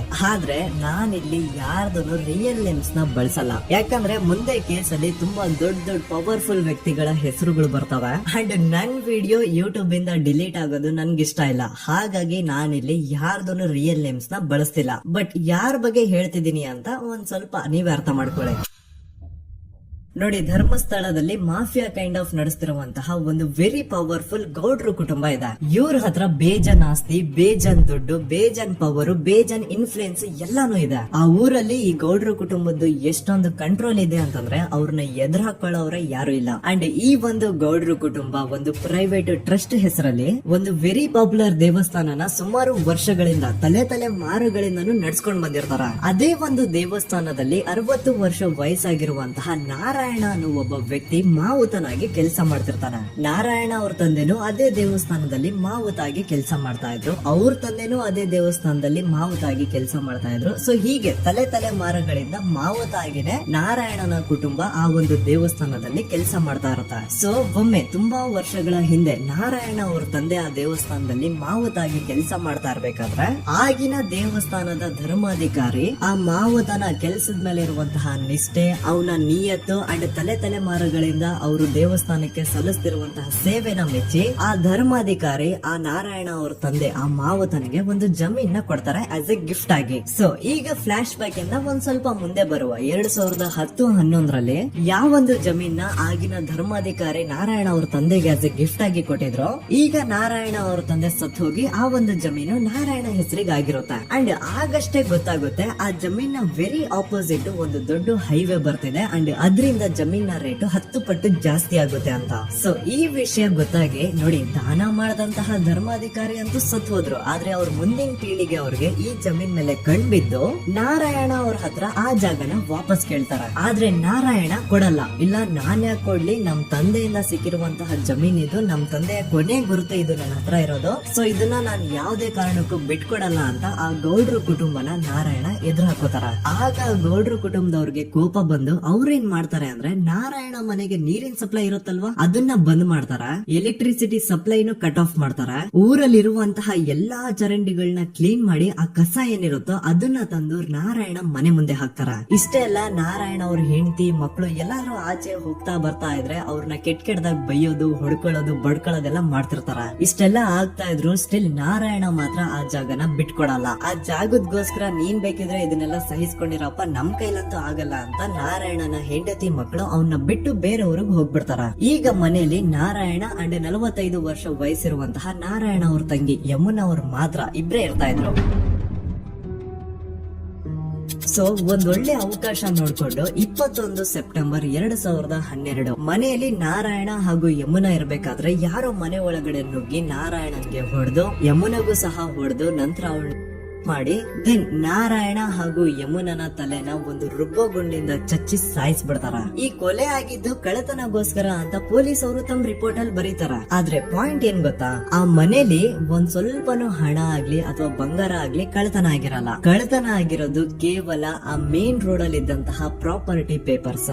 ಎಂತ ಕೋಇನ್ಸಿಡೆನ್ಸ್ ನೋಡಿ, ಯಾವ ಒಂದು ಜಮೀನಿನ ಪತ್ರ ನಾರಾಯಣ ಮನೆಯಿಂದ ಕಳ್ಳತನ ಆಗಿದ್ವೋ ಅದೇ ಒಂದು ಜಮೀನಲ್ಲಿ 10 ವರ್ಷ ಆದ ನಂತರ ಒಂದು ದೊಡ್ಡ ಹೋಟೆಲ್ ಸ್ಥಾಪನೆ ಆಗುತ್ತೆ ಅಂಡ್ ಆ ಹೋಟೆಲ್ ನ ಇನಾಗ್ರೇಷನ್ ಗೆ ಚಿಕ್ಕ ಗೌಡ್ರು ಬರ್ತಾರ. ಸೊ ಈಗೇನು ನಾರಾಯಣ ಹಾಗೂ ಯಮುನನ ಕೊಲೆ ಆಗಿದ್ಯೋ ಇದಾಗಿದ್ದು 20 ದಿನ ಆದ್ಮೇಲೆ ಸೌಜನ್ಯ ಜೊತೆ ಅಂತ ನಿರ್ದಯ ಘಟನೆ ಆಗಿದ್ದು. ಸೊ ಪೊಲೀಸ್ ಅವರು ಸೌಜನ್ಯ ಕೇಸಲ್ಲಿ ಸಂತೋಷ್ ರಾವ್ನ ಫಿಟ್ ಮಾಡೋದಲ್ದೆ ಈ ಒಂದು ನಾರಾಯಣ ಹಾಗೂ ಯಮುನಾ ಕೇಸಲ್ಲೂ ಸಹ ಸಂತೋಷ್ ರಾವ್ನೆ ಫಿಟ್ ಮಾಡಿರ್ತಾರ. ಇಲ್ಲಿ ಡೇಟ್ಸ್ ನ ಸ್ವಲ್ಪ ನೆನ್ಪಿಟ್ಕೊಳ್ಳಿ. ನಾರಾಯಣ ಹಾಗೂ ಯಮುನನ ಕೊಲೆ ಆಗಿದ್ದು 21 ಸೆಪ್ಟೆಂಬರ್ 2012 ಅಂಡ್ ಸಂತೋಷ್ ರಾವ್ ಧರ್ಮಸ್ಥಳಕ್ಕೆ ಬಂದಿದ್ದು 9 ಅಕ್ಟೋಬರ್ 2012, 20 ದಿನ ಆದ್ಮೇಲೆ. ಸೊ ನಾರಾಯಣ ಹಾಗೂ ಯಮುನನ ಕೊಲೆ ಆದಾಗ ಊರಲ್ಲೇ ಇಲ್ದೆ ಎಲ್ಲೋ ಶೃಂಗೇರಿಯಲ್ಲಿ ಯಾವುದೋ ಒಂದು ಹೋಟೆಲ್ ಅಲ್ಲಿ ಕೆಲಸ ಮಾಡ್ತಿದ್ದಂತಹ ಸಂತೋಷ್ ರಾವ್ ಹೇಗೆ ಈ ಒಂದು ಕೇಸಲ್ಲಿ ಆರೋಪಿ ಆಗ್ತಾನೆ? ಸೊ ಇದೇ ಒಂದು ಪಾಯಿಂಟ್ ನ ನೋಟಿಸ್ ಮಾಡಿ ಗಿರೀಶ್ ಮುಟ್ಟಣ್ಣನವರು ಧರ್ಮಸ್ಥಳಕ್ಕೆ ಬಂದು ಸಂತೋಷ್ ನ ಲಾಯರ್ ಜೊತೆ ಡಿಸ್ಕಸ್ ಮಾಡ್ತಾರ.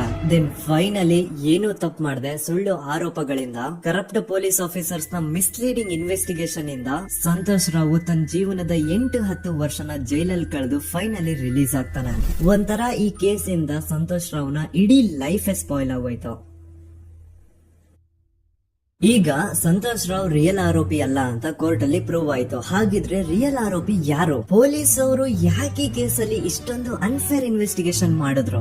ಯಾರ ರಿಯಲ್ ಹೆಸರನ್ನ ಮುಚ್ಚಿಡ್ಲಿಕ್ಕೆ ಪೊಲೀಸ್ ಆಫೀಸರ್ಸ್ ಈ ಒಂದು ಕೇಸಲ್ಲಿ ಸಂತೋಷ್ ರಾವ್ನ ಸಿಗ್ಹಾಕ್ಸಿದ್ರು? ಇದೆಲ್ಲ ಥಿಂಕ್ ಮಾಡ್ತಾ ಹೋದ್ರೆ ನೋಡಿ ಆ ಊರಲ್ಲಿ ಆ ಪೊಲೀಸ್ ಆಫೀಸರ್ಸ್ ಗೆ ಲಂಚ ಕೊಡೋಷ್ಟು, ಒಂದು ಪೊಲೀಸ್ ಇನ್ವೆಸ್ಟಿಗೇಷನ್ ನ ಸ್ಟಾಪ್ ಮಾಡೋಷ್ಟು ಅಥವಾ ಇನ್ವೆಸ್ಟಿಗೇಷನ್ ನ ಮಿಸ್ಲೀಡ್ ಮಾಡೋಷ್ಟು ಇನ್ಫ್ಲೂಯೆನ್ಸ್ ಆಗ್ಲಿ, ಪವರ್ ಆಗ್ಲಿ ಅಥವಾ ಮನಿ ಆಗ್ಲಿ ಊರಿನ ಗೌಡ್ರ ಹತ್ರ ಮಾತ್ರ ಇದ್ದಿದ್ದು. ಸೊ ಈಗ ಸಂಶಯದ ಮುಳ್ಳು ಗೌಡ್ರ ಕಡೆ ತಿರುಗುತ್ತಾ ನೋಡಿ. ಪೊಲೀಸ್ ಅವರು ಸುಮ್ನೆ ಸಂತೋಷ್ ರಾವ್ನ ನಾರಾಯಣ ಹಾಗೂ ಯಮುನಾ ಕೇಸಲ್ಲಿ ಫಿಟ್ ಮಾಡಿದ್ರು. ಈಗ ಆ ಒಂದು ಕೊಲೆ ಪ್ರಕರಣಕ್ಕೂ ಸಂತೋಷ್ ರಾವ್ಗೂ ಏನು ಸಂಬಂಧನ ಇರ್ಲಿಲ್ಲ. ಹಾಗೆ ಥಿಂಕ್ ಮಾಡಿ, ನಾರಾಯಣ ಸತ್ರೆ ಅಥವಾ ಅವನ ತಂಗಿ ಯಮುನಾ ಸತ್ರೆ ಯಾರಿಗ ಅಡ್ವಾಂಟೇಜ್ ಆಗುತ್ತೆ? ಊರಿನ ಗೌಡ್ರಿಗೆ, ಯಾಕಂದ್ರೆ ಅವ್ರಿಗೆ ಜಮೀನ್ ಸಿಗುತ್ತಾ. ಸೊ ಈಗ ನಾರಾಯಣ ಹಾಗೂ ಯಮುನಾ ಕೇಸಲ್ಲಿ ಸಂತೋಷ್ ರಾವ್ ಆರೋಪಿ ಅಲ್ಲ ಅಂತ ಪ್ರೂವ್ ಆದ್ಮೇಲೆ ಹಾಗಿದ್ರೆ ಆ ಕೊಲೆ ಮಾಡ್ದವ್ರು ಯಾರು ಅಂತ ಹಾಗೆ ಥಿಂಕ್ ಮಾಡಿದ್ರೆ ಗಿರೀಶ್ ಮುಟ್ಟಣ್ಣನವರಿಗೆ ಆ ಊರಿನ ಗೌಡ್ರ ಮೇಲೆ ಡೌಟ್ ಬರುತ್ತಾ. ಅದೇ ಒಂದು ಡೌಟ್ ಅಲ್ಲಿ ಗಿರೀಶ್ ಮುಟ್ಟಣ್ಣನವರು ಮಹೇಶ್ ತಿಮ್ರೊಡ್ಡಿ ಅಂತ ಇನ್ನೊಬ್ರ ಜೊತೆ ಸೇರ್ಕೊಂಡು ಈ ಹಿಂದೆ ಆ ಒಂದು ಊರಲ್ಲಿ ಆ ಧರ್ಮಸ್ಥಳದಲ್ಲಿ ಈ ಊರಿನ ಗೌಡ್ರು ಯಾವ್ದ್ಯಾವ್ದೆಲ್ಲ ಕ್ರೈಮ್ ಗಳು ಮಾಡಿದಾರೆ ಅಂತ ಊರಿನ ಜನರಿಂದ ತಿಳ್ಕೊತಾರ. ನಂತರ ಆ ಊರಿನ ಜನ ಯಾವ್ದ್ಯಾವ್ದೆಲ್ಲ ಮ್ಯಾಟರ್ಸ್ ಹೇಳಿದ್ರು ಆ ಕೇಸ್ ಫೈಲ್ಸ್ ನೆಲ್ಲ ತಿರುಗಿಸಿ ಮುರುಗಿಸಿ ನೋಡಿದಾಗ ನೀವು ನಂಬಲ್ಲ, ಸೌಜನ್ಯ ಕೇಸ್ ಏನೇನು ಅಲ್ಲ, ಅದಕ್ಕಿಂತ ಭೀಕರ ಕೊಲೆಗಳು ಧರ್ಮಸ್ಥಳದಲ್ಲಿ ಆಗಿವೆ. ಅಂಡ್ ಎಲ್ಲಾ ಕೊಲೆಗಳ ಹಿಂದೆ ಗೌಡ್ರು ಕುಟುಂಬದ ಕೈ ಇದೆ ಅಂತ ಎದ್ದು ಕಾಣಿಸುತ್ತೆ. 1977 ವೇದಾವಲ್ಲಿ ಕೇಸ್. ಧರ್ಮಸ್ಥಳ ಹತ್ತಿರ SDM ಪ್ರೈಮರಿ ಅಂಡ್ ಹೈಸ್ಕೂಲ್ ಅಂತ ಒಂದ್ ಸ್ಕೂಲ್ ಇರುತ್ತೆ. ಅಂಡ್ ಈ ಒಂದು ಪ್ರೈವೇಟ್ ಸ್ಕೂಲ್ ಬೇರೆ ಯಾರ್ದು ಅಲ್ಲ, ಆ ಗೌಡ್ರ ಕುಟುಂಬದ. ಈ ಸ್ಕೂಲ್ ಅಲ್ಲಿ 1977 ಅಲ್ಲಿ ವೇದಾವಲ್ಲಿ ಅಂತ ಒಬ್ರು ಟೀಚರ್ ವರ್ಕ್ ಮಾಡ್ತಿರ್ತಾರ. ವೇದಾವಲ್ಲಿ ಆ ಟೀಚರ್ ಜಾಬ್ ಗೆ ತುಂಬಾನೇ ಓವರ್ ಕ್ವಾಲಿಫೈಡ್. ಅವರ ಕ್ವಾಲಿಫಿಕೇಶನ್ಸ್ ನ ಗಮನದಲ್ಲಿ ಇಟ್ಕೊಂಡ್ರೆ ಅವ್ರಿಗೆ HM ಅಥವಾ ಪ್ರಿನ್ಸಿಪಲ್ ನ ಪೋಸ್ಟ್ ಸಿಗ್ಬೇಕು. ಆದ್ರೂ ಸಹ ವೇದಾವಲ್ಲಿ ಆಸ್ ಎ ಟೀಚರ್ ಆಗಿನೇ ಕೆಲಸ ಮಾಡ್ಕೊಂಡು ಹೋಗ್ತಿರ್ತಾರ. ಒಮ್ಮೆ ಏನಾಗುತ್ತೆ, ಸ್ಕೂಲ್ ಅಲ್ಲಿ ಪ್ರಿನ್ಸಿಪಲ್ ನ ಪೋಸ್ಟ್ ಖಾಲಿ ಆಗುತ್ತೆ. ಅಂಡ್ ಆ ಒಂದು ಪೋಸ್ಟ್ ಗೆ ಎಲ್ರು ಏನ್ ಅನ್ಕೊಳ್ತಾರೆ, ವೇದಾವಲ್ಲಿನೇ ಸೆಲೆಕ್ಟ್ ಮಾಡೋದು ಅಂತ. ಆದ್ರೆ ವೇದಾವಲ್ಲಿಯ ಕ್ಯಾಸ್ಟ್ ಬೇರೆ ಇದೆ ಅನ್ನೋ ಒಂದೇ ಒಂದು ಕಾರಣಕ್ಕೆ ಆ ಪ್ರಿನ್ಸಿಪಲ್ ನ ಪೋಸ್ಟ್ ವೇದಾವಲ್ಲಿಗೆ ಸಿಗದೆ ಬೇರೆ ಯಾರನ್ನೋ ತಂದು ಕೂರಿಸ್ಬಿಟ್ಟಿರ್ತಾರ. ಇದ್ರಿಂದ ಟೀಚರ್ ವೇದಾವಲ್ಲಿಗೆ ತುಂಬಾ ಕೋಪ ಬಂದು ಅವ್ರ ಸ್ಕೂಲ್ ಮುಂದೆ ಪ್ರೊಟೆಸ್ಟ್ ಮಾಡಕ್ ಸ್ಟಾರ್ಟ್ ಮಾಡ್ತಾರ. ಅಂಡ್ ಈ ವಿಷಯ ಸ್ಕೂಲ್ ನ ಓನರ್ಸ್ ಗೆ ಇಷ್ಟ ಆಗಲ್ಲ. ಸೊ ಅವರು ಆ ಕೋಪನ ಹಾಗೆ ಮನ್ಸಲ್ಲಿ ಇಟ್ಕೊಂಡಿರ್ತಾರೆ. ಒಮ್ಮೆ ಏನಾಗುತ್ತೆ, ಸ್ಕೂಲ್ ರಜೆ ಇರುತ್ತೆ, ವೇದಾವಲ್ಲಿ ಮನೇಲಿ ಇರ್ತಾರ. ಅಂಡ್ ಅವ್ರ ಹಸ್ಬೆಂಡ್ ಡಾಕ್ಟರ್ ಅರಳೆ ಅವ್ರಿಗೆ ಯಾವ್ದೋ ಬೇರೆ ಊರಲ್ಲಿ ಒಂದು ಕಾಲೇಜ್ ಅಲ್ಲಿ ಸೆಮಿನಾರ್ ಏನೋ ಇರುತ್ತೆ. ಸೊ ಅವರು ಅಲ್ಲಿಗೆ ಹೋಗಿರ್ತಾರೆ. ಈಗ ಮನೇಲಿ ಇರೋದು ವೇದಾವಲ್ಲಿ ಒಂದೇ. ಇದೇ ಒಂದು ಅವಕಾಶನ ನೋಡ್ಕೊಂಡು ಯಾರೋ ವೇದಾವಲ್ಲಿ ಅವ್ರ ಮನೆಗೆ ನುಗ್ಗಿ ವೇದಾವಲ್ಲಿಗೆ ಹೊಡೆದು ನಂತರ ಅವ್ರನ್ನ ಜೀವಂತವಾಗಿ ಸುಟ್ಟು ಬಿಡ್ತಾರ. ಸ್ವಲ್ಪ ಹೊತ್ತು ನಂತರ ರಾತ್ರಿ ಆಗ್ತಿದ್ದಂಗೆ ಡಾಕ್ಟರ್ ಅರಳೆ ಅವರು ಮನೆಗೆ ವಾಪಸ್ ಬರ್ತಾರೆ. ಅಂಡ್ ಮನೆ ಒಳಗಡೆ ಬಂದ್ ನೋಡಿದ್ರೆ ವೇದಾವಲ್ಲಿ ಅವರು ಸತ್ ಹೋಗಿ ಅವರ ಬಾಡಿ ಸುಟ್ಟು ಹೋಗಿ ನೆಲದ ಮೇಲೆ ಬಿದ್ದಿದೆ. ಹೆಂಡತಿನ ಕಳ್ಕೊಂಡಿರುವಂತಹ ದುಃಖನ ಸೈಡ್ಗೆ ಇಟ್ಟು ಡಾಕ್ಟರ್ ಅರಳೆ ಅವರು ಮೊದ್ಲು ಪೊಲೀಸ್ ಸ್ಟೇಷನ್ ಹೋಗ್ಬಿಟ್ಟು ನಮ್ ಮನೆಗೆ ನಾನ್ ಇಲ್ದೇ ಇರುವಂತಹ ಸಮಯನ ನೋಡ್ಕೊಂಡು ಯಾರೋ ಮನೆ ಒಳಗಡೆ ನುಗ್ಗಿ ನನ್ ಹೆಂಡತಿನ ಹೊಡೆದು ನಂತರ ಅವಳನ್ನ ತುಂಬಾ ಭೀಕರವಾಗಿ ಸಾಯಿಸಿದಾರೆ ಅಂತ ಪೊಲೀಸ್ ಅವ್ರಿಗೆ ರಿಪೋರ್ಟ್ ಕೊಡಕ್ ಹೋದ್ರೆ ಅಲ್ಲಿ ಪೊಲೀಸ್ ಅವರು ಉಲ್ಟಾ ಡಾಕ್ಟರ್ ಅರಳೆ ಮೇಲೆನೆ FIR ಬರ್ದು ನೀನೇ ನಿನ್ ಹೆಂಡತಿನ ಸಾಯಿಸಿದ್ಯಾ, ನಾಟಕ ಮಾಡಬೇಡ ಅಂತ ಅವ್ರನ್ನೇ ಅರೆಸ್ಟ್ ಮಾಡ್ಬಿಡ್ತಾರ. ನಂತರ 2-3 ವರ್ಷ ಜೈಲಲ್ಲೇ ಇದ್ದು ಡಾಕ್ಟರ್ ಅರಳೆ ಅವರು ತಮ್ಮ ಫ್ರೆಂಡ್ಸ್ ಅಂಡ್ ಫ್ಯಾಮಿಲಿ ಮೂಲಕ ಎವಿಡೆನ್ಸ್ ನೆಲ್ಲ ಕಲೆಕ್ಟ್ ಮಾಡಿಸಿ ತಾನ ಕೊಲೆನ ಮಾಡಿಲ್ಲ, ತನ್ನ ಹೆಂಡತಿನ ಸಾಯಿಸಿಲ್ಲ ಅಂತ ಕೋರ್ಟ್ ಅಲ್ಲಿ ಪ್ರೂವ್ ಮಾಡ್ಕೊಂಡು ಜೈಲಿಂದ ರಿಲೀಸ್ ಆಗ್ತಾರ. ಸೊ ಈಗ ಡಾಕ್ಟರ್ ಅರಳೆ ಅವರು ಈ ಒಂದು ಕ್ರೈಮ್ ನ ಮಾಡಿಲ್ಲ ಅಂತಂದ್ರೆ ವೇದಾವಲ್ಲಿನ ಅಷ್ಟು ಭೀಕರವಾಗಿ ಸಾಯಿಸಿದವ್ರು ಯಾರು, ಈ ವಿಷಯ ಇವತ್ತಿನವರೆಗೂ ಗೊತ್ತಾಗಿಲ್ಲ. 1986 ಅಲ್ಲಿ ನಡೆದಂತಹ ಪದ್ಮಲತಾ ಕೇಸ್. ಪದ್ಮಲತಾ ಅವ್ರ ತಂದೆ ಕಮ್ಯುನಿಸ್ಟ್ ಪಾರ್ಟಿನ ಲೀಡರ್ ಇರ್ತಾರೆ. ಅವ್ರ ರಿಯಲ್ ನೇಮ್ ಏನು ಅಂತ ನಮಗ್ ಗೊತ್ತಾಗಿಲ್ಲ, ಬಟ್ ಈ ವಿಡಿಯೋದಲ್ಲಿ ಅವ್ರ ಹೆಸರು ಲಕ್ಷ್ಮಣ್ ಅಂತ ಅನ್ಕೊಳ್ಳಿ. ಸೊ ಕಮ್ಯುನಿಸ್ಟ್ ಪಾರ್ಟಿನ ಲೀಡರ್ ಇರುವಂತಹ ಲಕ್ಷ್ಮಣ್ ಅವ್ರಿಗೆ ಊರಲ್ಲಿ ತುಂಬಾನೇ ಸಪೋರ್ಟ್ ಇರುತ್ತೆ. ಊರಿನ ಜನರ ಫೇವ್ರೇಟ್ ಇರ್ತಾರೆ ಇವರು. ಅಂಡ್ ಅದೇ ವರ್ಷ ಅಂದ್ರೆ 1986 ಅಲ್ಲಿ ಪಂಚಾಯತ್ ಎಲೆಕ್ಷನ್ ಬೇರೆ ಇರುತ್ತೆ. ಅಂಡ್ ಎಲ್ರಿಗೂ ಗೊತ್ತಿತ್ತು ಲಕ್ಷ್ಮಣ ಗೆಲ್ಲೋದು ಅಂತ. ಆ ಪಂಚಾಯತ್ ಎಲೆಕ್ಷನ್ ಅಲ್ಲಿ ಲಕ್ಷ್ಮಣ್ ಆಪೋಸಿಟ್ ಗೌಡ್ರಿಗೆ ತುಂಬಾ ಬೇಕಾಗಿರೋರು ಒಬ್ರು ನಿಂತಿರ್ತಾರ. ಅಂಡ್ ಅವ್ರಿಗೂ ಗೊತ್ತಿತ್ತು ಎಲೆಕ್ಷನ್ ಏನಾದ್ರು ಆದ್ರೆ ಲಕ್ಷ್ಮಣ ಎಲೆಕ್ಷನ್ ಅಲ್ಲಿ ಗೆಲ್ಲೋದು ಅಂತ. ಸೊ ಎಲ್ಲಿ ಸೋತೋಗ್ಬಿಡ್ತೀವೋ ಅನ್ನೋ ಭಯಕ್ಕೆ ಆ ಗೌಡ್ರ ಕಡೆ ಅವ್ರು ಏನ್ ಮಾಡ್ತಾರೆ, ಲಕ್ಷ್ಮಣ್ ಅಪ್ರೋಚ್ ಮಾಡಿ ಮುಚ್ಕೊಂಡು ಈ ಪಂಚಾಯತ್ ಎಲೆಕ್ಷನ್ ಅಲ್ಲಿ ನಿನ್ ನಾಮಿನೇಷನ್ ನ ಕ್ಯಾನ್ಸಲ್ ಮಾಡು ಅಂತ ವಾರ್ನಿಂಗ್ ಕೊಡ್ತಾರ. ಆದ್ರೆ ಲಕ್ಷ್ಮಣ್ ಅವರು ಅಂಜಿದೆ, ನೀವ್ ಏನ್ ಮಾಡ್ತಿರೋ ಮಾಡ್ಕೊಳ್ರಿ, ಆದ್ರೆ ನಾನ್ ಮಾತ್ರ ನಾಮಿನೇಷನ್ ನ ಕ್ಯಾನ್ಸಲ್ ಮಾಡಲ್ಲ ಅಂತ ಆ ಗೌಡ್ರ ಕುಟುಂಬನ ಎದುರು ಹಾಕೋತಾರ. ದೆನ್ ಎಂತ ಕೋಇನ್ಸಿಡೆನ್ಸ್ ನೋಡಿ, ನೆಕ್ಸ್ಟ್ ಡೇನೆ ಲಕ್ಷ್ಮಣ್ ಅವ್ರ ಮಗಳು ಪದ್ಮಲತಾ ಕಿಡ್ನಾಪ್ ಆಗ್ತಾಳ. ಸುಮಾರು 56 ದಿನ ಅವಳನ್ನ ಯಾರೋ ಕಿಡ್ನಾಪ್ ಮಾಡ್ತಾರೆ. ಅಂಡ್ ಆ 56 ದಿನ ಡೈಲಿ ಅವಳನ್ನ ಶೋಷಣೆ ಕೂಡ ಮಾಡ್ತಾರ. ನಂತರ 56 ದಿನ ಆದ್ಮೇಲೆ ಪದ್ಮಲತನ ಬಾಡಿ ನೇತ್ರಾವತಿ ನದಿಲಿ ತೇಲ್ತಾ ಸಿಗುತ್ತಾ. ಆಸ್ ಎಕ್ಸ್ಪೆಕ್ಟೆಡ್ ಈ ಕೇಸಲ್ಲೂ ಪೊಲೀಸ್ ಅವ್ರ ಕಡೆಯಿಂದ ಪ್ರಾಪರ್ ಇನ್ವೆಸ್ಟಿಗೇಷನ್ ಆಗಲ್ಲ. ಅಂಡ್ ಯಾರ್ ಪದ್ಮಲತನ ಕಿಡ್ನಾಪ್ ಮಾಡಿದ್ರು, ಯಾರು ಅವಳನ್ನ 15 ದಿನವರೆಗೂ ಶೋಷಣೆ ಮಾಡಿ ನಂತರ ಅವಳನ್ನ ಅಷ್ಟು ಭೀಕರವಾಗಿ ಸಾಯಿಸಿದ್ರು ಅಂತ ಇವತ್ತಿನ ದಿನದವರೆಗೂ ಗೊತ್ತಾಗಿಲ್ಲ. ಮತ್ತೆ ನಮಗೆ ಹೊದ್ದಾದದು 22ಕ್ಕೆ ಸ್ಕೂಲ್ ಡೇ, 56 ದಿನ ಹೊಳೆಯಲ್ಲಿ ಏನೋ ಒಂದು ಹೇಳಿ ಪೊಲೀಸರು ಬರುವಾಗ ಬಂದು ಹೇಳುವಾಗ ನಮಗೆ ಗೊತ್ತಾಗ ಅವರು ನನ್ನನ್ನು ಕರ್ಕೊಂಡೋಗಿ ಅಲ್ಲಿ ಹೋಗಿದ್ದೆ. ಇನ್ನೊಂದು ಲಾಸ್ಟ್ ಕೇಸ್ ಇದೆ, ಇದು ಅರ್ಲಿ 2000 ಅಲ್ಲಿ ನಡೆದಿರೋದು. ಇವ್ರದ್ದು ಅಷ್ಟಾಗಿ ಡೀಟೇಲ್ಸ್ ನಾನು ಹೇಳಲ್ಲ, ಜಸ್ಟ್ ಮೇಲ್ ಹೇಳ್ತೇನೆ. 2000 ಇಸ್ವಿಯಲ್ಲಿ ಧರ್ಮಸ್ಥಳದಲ್ಲಿ 2 ಫಿನಾನ್ಸ್ ಬ್ಯಾಂಕ್ ಇರ್ತಾವೆ. ಒಂದು ಅಗೇನ್ ರಿಯಲ್ ನೇಮ್ ತಗೊಳೋದ್ ಬೇಡ, ಲೈಕ್ ಜಸ್ಟ್ ಸಹಕಾರ ಗ್ರಾಮೀಣ ಬ್ಯಾಂಕ್ ಅನ್ಕೊಳ್ಳಿ. ಅಂಡ್ ಇನ್ನೊಂದು ಬಂದ್ಬಿಟ್ಟು SDM ಫೈನಾನ್ಸ್ ಪ್ರೈವೇಟ್ ಲಿಮಿಟೆಡ್. ಈ SDM ಫೈನಾನ್ಸ್ ಪ್ರೈವೇಟ್ ಲಿಮಿಟೆಡ್ ಬಂದು ಗೌಡ್ರು ಕುಟುಂಬ ಅವ್ರಿಗೆ ಸೇರಿದ್ದು. ಆ ಕಡೆ ಇವ್ರ ಆಪೋಸಿಟ್ ಏನದು ಗ್ರಾಮೀಣ ಬ್ಯಾಂಕ್ ಇತ್ತು, ಅದರಲ್ಲಿ ಒಬ್ಬ ಮ್ಯಾನೇಜರ್ ಬಡವರಿಗೆ ಸಹಾಯ ಆಗ್ಲಿ ರೈತರಿಗೆ ಸಹಾಯ ಆಗ್ಲಿ ಅಂತ ತುಂಬಾ ಕಡಿಮೆ ಬಡ್ಡಿಗೆ ಲೋನ್ ಕೊಡ್ತಿರ್ತಾನ. ಇದ್ರಿಂದಾಗಿ ಧರ್ಮಸ್ಥಳದಲ್ಲಿ ಆಲ್ಮೋಸ್ಟ್ ಎಲ್ಲಾ ಕಸ್ಟಮರ್ಸ್ ಆ ಗ್ರಾಮೀಣ ಬ್ಯಾಂಕ್ ಕಡೆಗೆ ಹೋಗ್ತಿರ್ತಾರ. SDM ಫೈನಾನ್ಸ್ ಪ್ರೈವೇಟ್ ಲಿಮಿಟೆಡ್ ಕಡೆಗೆ ಯಾರು ಬರ್ತಿರಲ್ಲ. ಇದ್ರಿಂದ ಗೌಡ್ರಿಗೆ ಲಾಸ್ ಆಗ್ತಿರುತ್ತ. ಸೊ ಅವ್ರೇನ್ ಮಾಡ್ತಾರೆ, ಆ ಗ್ರಾಮೀಣ ಬ್ಯಾಂಕ್ ನ ಮ್ಯಾನೇಜರ್ ಏನಿದ್ನೋ ಅವನ್ಗೆ ಒಂದು ಸ್ವೀಟ್ ವಾರ್ನಿಂಗ್ ಕೊಡ್ತಾರ. ಮುಚ್ಕೊಂಡು ಇನ್ಮೇಲೆಯಿಂದ ನಿನ್ ಲೋನ್ಸ್ ಕೊಡೋದನ್ನ ನಿಲ್ಲಿಸ್ಬಿಡು. ಇನ್ ಕೇಸ್ ಲೋನ್ ಕೊಟ್ರು ನಾವ್ ಯಾವ ಇಂಟ್ರೆಸ್ಟ್ ರೇಟ್ ಗೆ ಲೋನ್ ನ ಕೊಡ್ತಾ ಇದೀವೋ ಅದೇ ರೇಟ್ ಗೆ ನೀನು ಕೊಡುವ ಅಂತ ಫೋರ್ಸ್ ಮಾಡ್ತಾರ. ಆದ್ರೆ ಆ ಗ್ರಾಮೀಣ ಬ್ಯಾಂಕ್ ನ ಮ್ಯಾನೇಜರ್ ಇದ್ಯಾವುದನ್ನು ಕಿವಿಗೆ ಹಾಕೊಳ್ಳಾರ್ದೆ ಅವ್ನ್ ಕೆಲಸ ಅವ್ನ್ ಮಾಡ್ಕೊಂಡು ಹೋಗ್ತಾನ.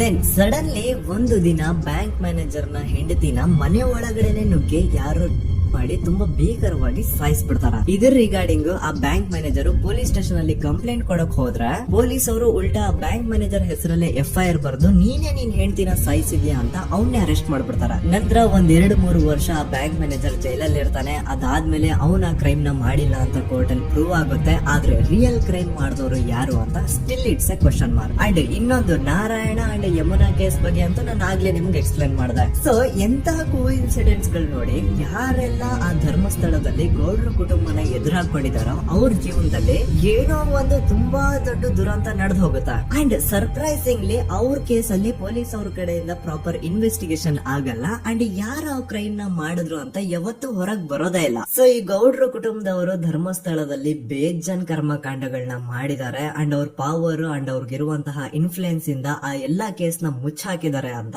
ಮಹೇಶ್ ಹಾಗೂ ಗಿರೀಶ್ ಮುಟ್ಟಣ್ಣನವರ ಹೇಳಿಕೆ ಆಗಿದೆ. ಸೊ ಗೌಡ್ರು ಫ್ಯಾಮಿಲಿನ ಟ್ರ್ಯಾಕ್ ರೆಕಾರ್ಡ್ ನೋಡಿದ್ರೆ ಧರ್ಮಸ್ಥಳದಲ್ಲಿ ಒಂದು ಹುಡುಗಿನ ರೇಪ್ ಅಂಡ್ ಮರ್ಡರ್ ಮಾಡಿ ದೆನ್ ಪೊಲೀಸ್ ಅವ್ರಿಗೆ ಲಂಚ ಕೊಟ್ಟು ಇನ್ವೆಸ್ಟಿಗೇಷನ್ ನ ಮಿಸ್ಲೀಡ್ ಮಾಡೋಷ್ಟು ಪವರ್ ಇನ್ಫ್ಲೂಯೆನ್ಸ್ ಈ ಗೌಡ್ರ ಕುಟುಂಬಕ್ಕೆ ಮಾತ್ರ ಇರೋದು. ಈಗ ಸಂತೋಷ್ ರಾವ್ ಅಂತೂ ಸೌಜನ್ಯ ಕೇಸಲ್ಲಿ ಆರೋಪಿ ಅಲ್ಲ ಅಂತ ಪ್ರೂವ್ ಆಯ್ತು. ಹಾಗಿದ್ರೆ ರಿಯಲ್ ಆರೋಪಿ ಯಾರು? ನೆನಪು ಮಾಡ್ಕೊಳ್ಳಿ, 11 ಅಕ್ಟೋಬರ್ 2012 ಸಂಜೆ 5 ಗಂಟೆ ಹಾಗೆ ಬಾಹುಬಲಿ ಬೆಟ್ಟದಲ್ಲಿ ಸಂತೋಷ್ ರಾವ್ ತನ್ ಪಾಡಿಗೆ ತಾನು ಸೀನರೀಸ್ ನ ಎಂಜಾಯ್ ಮಾಡ್ಕೊಂಡು ಸುಮ್ನೆ ಕೂತಿರ್ಬೇಕಾದ್ರೆ ಅವನ ಹತ್ರ 5 ಜನ ಕಿಡಿಗೇಡಿಗಳು ಬಂದು ಜಗಳ ತೆಗಿತಾರ. ಆ 5 ಜನ ಕಿಡಿಗೇಡಿಗಳು ಯಾರು ಅಂತ ನಾನು ಇಲ್ಲಿವರೆಗೂ ನಿಮ್ಗೆ ಹೇಳಿಲ್ಲ. ಸೊ ಅವರು ಬೇರೆ ಯಾರು ಅಲ್ಲ, ಚಿಕ್ಕ ಗೌಡ್ರ ಮಗ ನಿಶಾಂತ್ ಜೈನ್ ನ ವೆರಿ ಕ್ಲೋಸ್ ಫ್ರೆಂಡ್ಸ್. ಅವ್ರ ದಣಿ ಮಾಡಿರುವಂತಹ ಕ್ರೈಮ್ ಅಲ್ಲಿ ಬೇರೆ ಯಾರನ್ನಾದ್ರೂ ಸಿಗಿಸ್ಬೇಕಲ್ಲ ಅಂತ ಇವ್ರು ಬಕ್ರ ಹುಡುಕ್ತಾ ಇರ್ಬೇಕಾದ್ರೆ ಆಗ ಇವ್ರಿಗೆ ಸಿಗೋದೆ ಸಂತೋಷ್ ರಾವ್. ಅಗೇನ್ ಇನ್ನೊಂದು ಎಂತ ಕೋಇನ್ಸಿಡೆನ್ಸ್ ನೋಡಿ, ಸಂತೋಷ್ ರಾವ್ ಸೌಜನ್ಯ ಕೇಸಲ್ಲಿ ಅರೆಸ್ಟ್ ಆದ ನಂತರ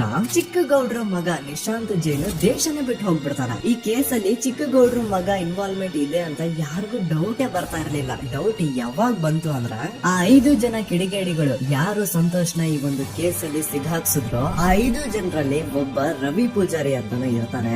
ಅವನ್ಗೆ ತಾನು ತಪ್ಪು ಮಾಡಿದೀನಿ ಅಂತ ಗಿಲ್ಟ್ ಕಾಡುತ್ತೋ ಅಥವಾ ಬೇರೆ ಏನೋ ಗೊತ್ತಿಲ್ಲ. ಆದ್ರೆ ಅವನೇ ಸ್ವತಃ ಪೊಲೀಸ್ ಅವ್ರ ಹತ್ರ ಹೋಗ್ಬಿಟ್ಟು ಸೌಜನ್ಯ ಕೇಸಲ್ಲಿ ನಿಜವಾದ ಆರೋಪಿ ಸಂತೋಷ್ ಅಲ್ಲ ಕಂಡ್ರು, ಅವನ್ನ ಸುಮ್ಮನೆ ಸಿಗಾಕ್ಸಿರೋದಷ್ಟೇ, ನಿಜವಾದ ಆರೋಪಿಗಳು ಚಿಕ್ಕ ಗೌಡ್ರ ಮಗ ನಿಶಾಂತ್ ಜೈನ್ ಅಂಡ್ ಅವನ್ ಫ್ರೆಂಡ್ಸ್ ಸೂರಜ್, ಕಿರಣ್ ಅಂಡ್ ಕಣ್ಮಣಿ ಅಂತ. ಈ ಎಲ್ಲಾ ವಿಷಯನ ರವಿ ಪೂಜಾರಿ ಪೊಲೀಸ್ ಅವ್ರಿಗೆ ತಿಳಿಸ್ತಾನೆ. ಅಗೇನ್ ಎಂತ ಒಂದು ಕೋಇನ್ಸಿಡೆನ್ಸ್ ನೋಡಿ, ಈ ವಿಷಯಗಳನ್ನ ಊರಿನ ಜನರ ಮುಂದೆ ಹೇಳಿದಂತಹ ರವಿ ಪೂಜಾರಿ ಆಕಸ್ಮಿಕವಾಗಿ ಸತ್ತು ಹೋಗ್ಬಿಡ್ತಾನೆ. ಇವ್ನು ಹೇಳಿದ್ದು ನಿಜ ಅಂತ ಜನರಿಗೆ ಯಾವಾಗ ಕನ್ಫರ್ಮ್ ಆಗುತ್ತೆ ಅಂದ್ರೆ ಸೌಜನ್ಯಗೆ ತುಂಬಾ ಹತ್ರವಾದವ್ರು ಒಬ್ರು ಯಶೋಧ ಅನ್ನೋರು ಕೋರ್ಟ್ ಅಲ್ಲಿ ಬಂದ್ಬಿಟ್ಟು ಸೌಜನ್ಯ ಕೊಲೆ ಆಗಿದ್ದ ದಿನ ಆ ಒಂದು ಸ್ಪಾಟ್ ಅಲ್ಲಿ ನಾನ್ ಈ 3 ಜನರನ್ನ ನೋಡಿದ್ದೆ ಅಂತ ಸಾಕ್ಷಿ ಹೇಳ್ತಾರ. ಈಗ ಎಲ್ಲಾ ಡಾಟ್ಸ್ ನ ಕನೆಕ್ಟ್ ಮಾಡ್ತಾ ಹೋದ್ರೆ ಸೌಜನ್ಯ ಕೇಸ್ ಒಂದೇ ಅಲ್ಲ, ನಾರಾಯಣ ಹಾಗೂ ಯಮುನಾ ಕೇಸಲ್ಲೂ, ವೇದವಲ್ಲಿ ಕೇಸಲ್ಲೂ, ಆ ಬ್ಯಾಂಕ್ ಮ್ಯಾನೇಜರ್ ನ ಕೇಸಲ್ಲೂ ಹಾಗೂ ಪದ್ಮಲತಾ ಕೇಸಲ್ಲೂ ಸೀದಾ ಡೈರೆಕ್ಟ್ ಡೌಟ್ ಬರೋದೆ ಊರಿನ ಗೌಡ್ರ ಮೇಲೆ. I really want to appreciate Kudla Rampage YouTube channel, Third Eye YouTube channel,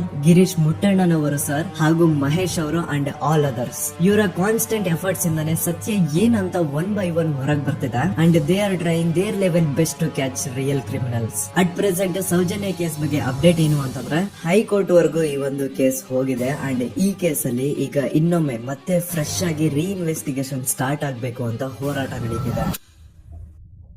ಸದುತ ಪ್ರಜೆಗಳೇ, ಇದಾಗಿತ್ತು ಸೌಜನ್ಯ ಕೇಸ್ ಬಗ್ಗೆ ನಮ್ಮ ಒಂದು ಡೀಟೇಲ್ಡ್ ವಿಡಿಯೋ. ಈ ವಿಡಿಯೋದಲ್ಲಿ ನನ್ನಿಂದ ಎಲ್ಲಾದ್ರೂ ಏನಾದ್ರೂ ಚಿಕ್ಕ ಪುಟ್ಟ ಇನ್ಫಾರ್ಮೇಶನ್ ಮಿಸ್ ಆಗಿದ್ರೆ ಅಥವಾ ಮಿಸ್ಟೇಕ್ ಆಗಿದ್ರೆ ಅದನ್ನ ದಯವಿಟ್ಟು ಕಮೆಂಟ್ ಸೆಕ್ಷನ್ ಅಲ್ಲಿ ಹೈಲೈಟ್ ಮಾಡಿ. ಈ ವಿಡಿಯೋ ಯಾವಾಗ ಯೂಟ್ಯೂಬ್ ಇಂದ ಡಿಲೀಟ್ ಆಗುತ್ತೋ ನನ್ಗಂತೂ ಗೊತ್ತಿಲ್ಲ. ಸೊ ಪ್ಲೀಸ್ ಆದಷ್ಟು ಬೇಗ ಇದನ್ನ ಎಲ್ಲಾ ಕಡೆ ಶೇರ್ ಮಾಡಿ. ಓಕೆ ಪ್ರಜೆಗಳೇ, ಇವತ್ತಿಗಿಷ್ಟು ಸಾಕು ಅನ್ಕೊಳ್ತೀನಿ. ನಾನು ನಿಮ್ಮ ದೂತ ಸಮೀರ್ MD. ಮತ್ತೆ ಸಿಗ್ತೇನೆ ನೆಕ್ಸ್ಟ್ ವಿಡಿಯೋದಲ್ಲಿ.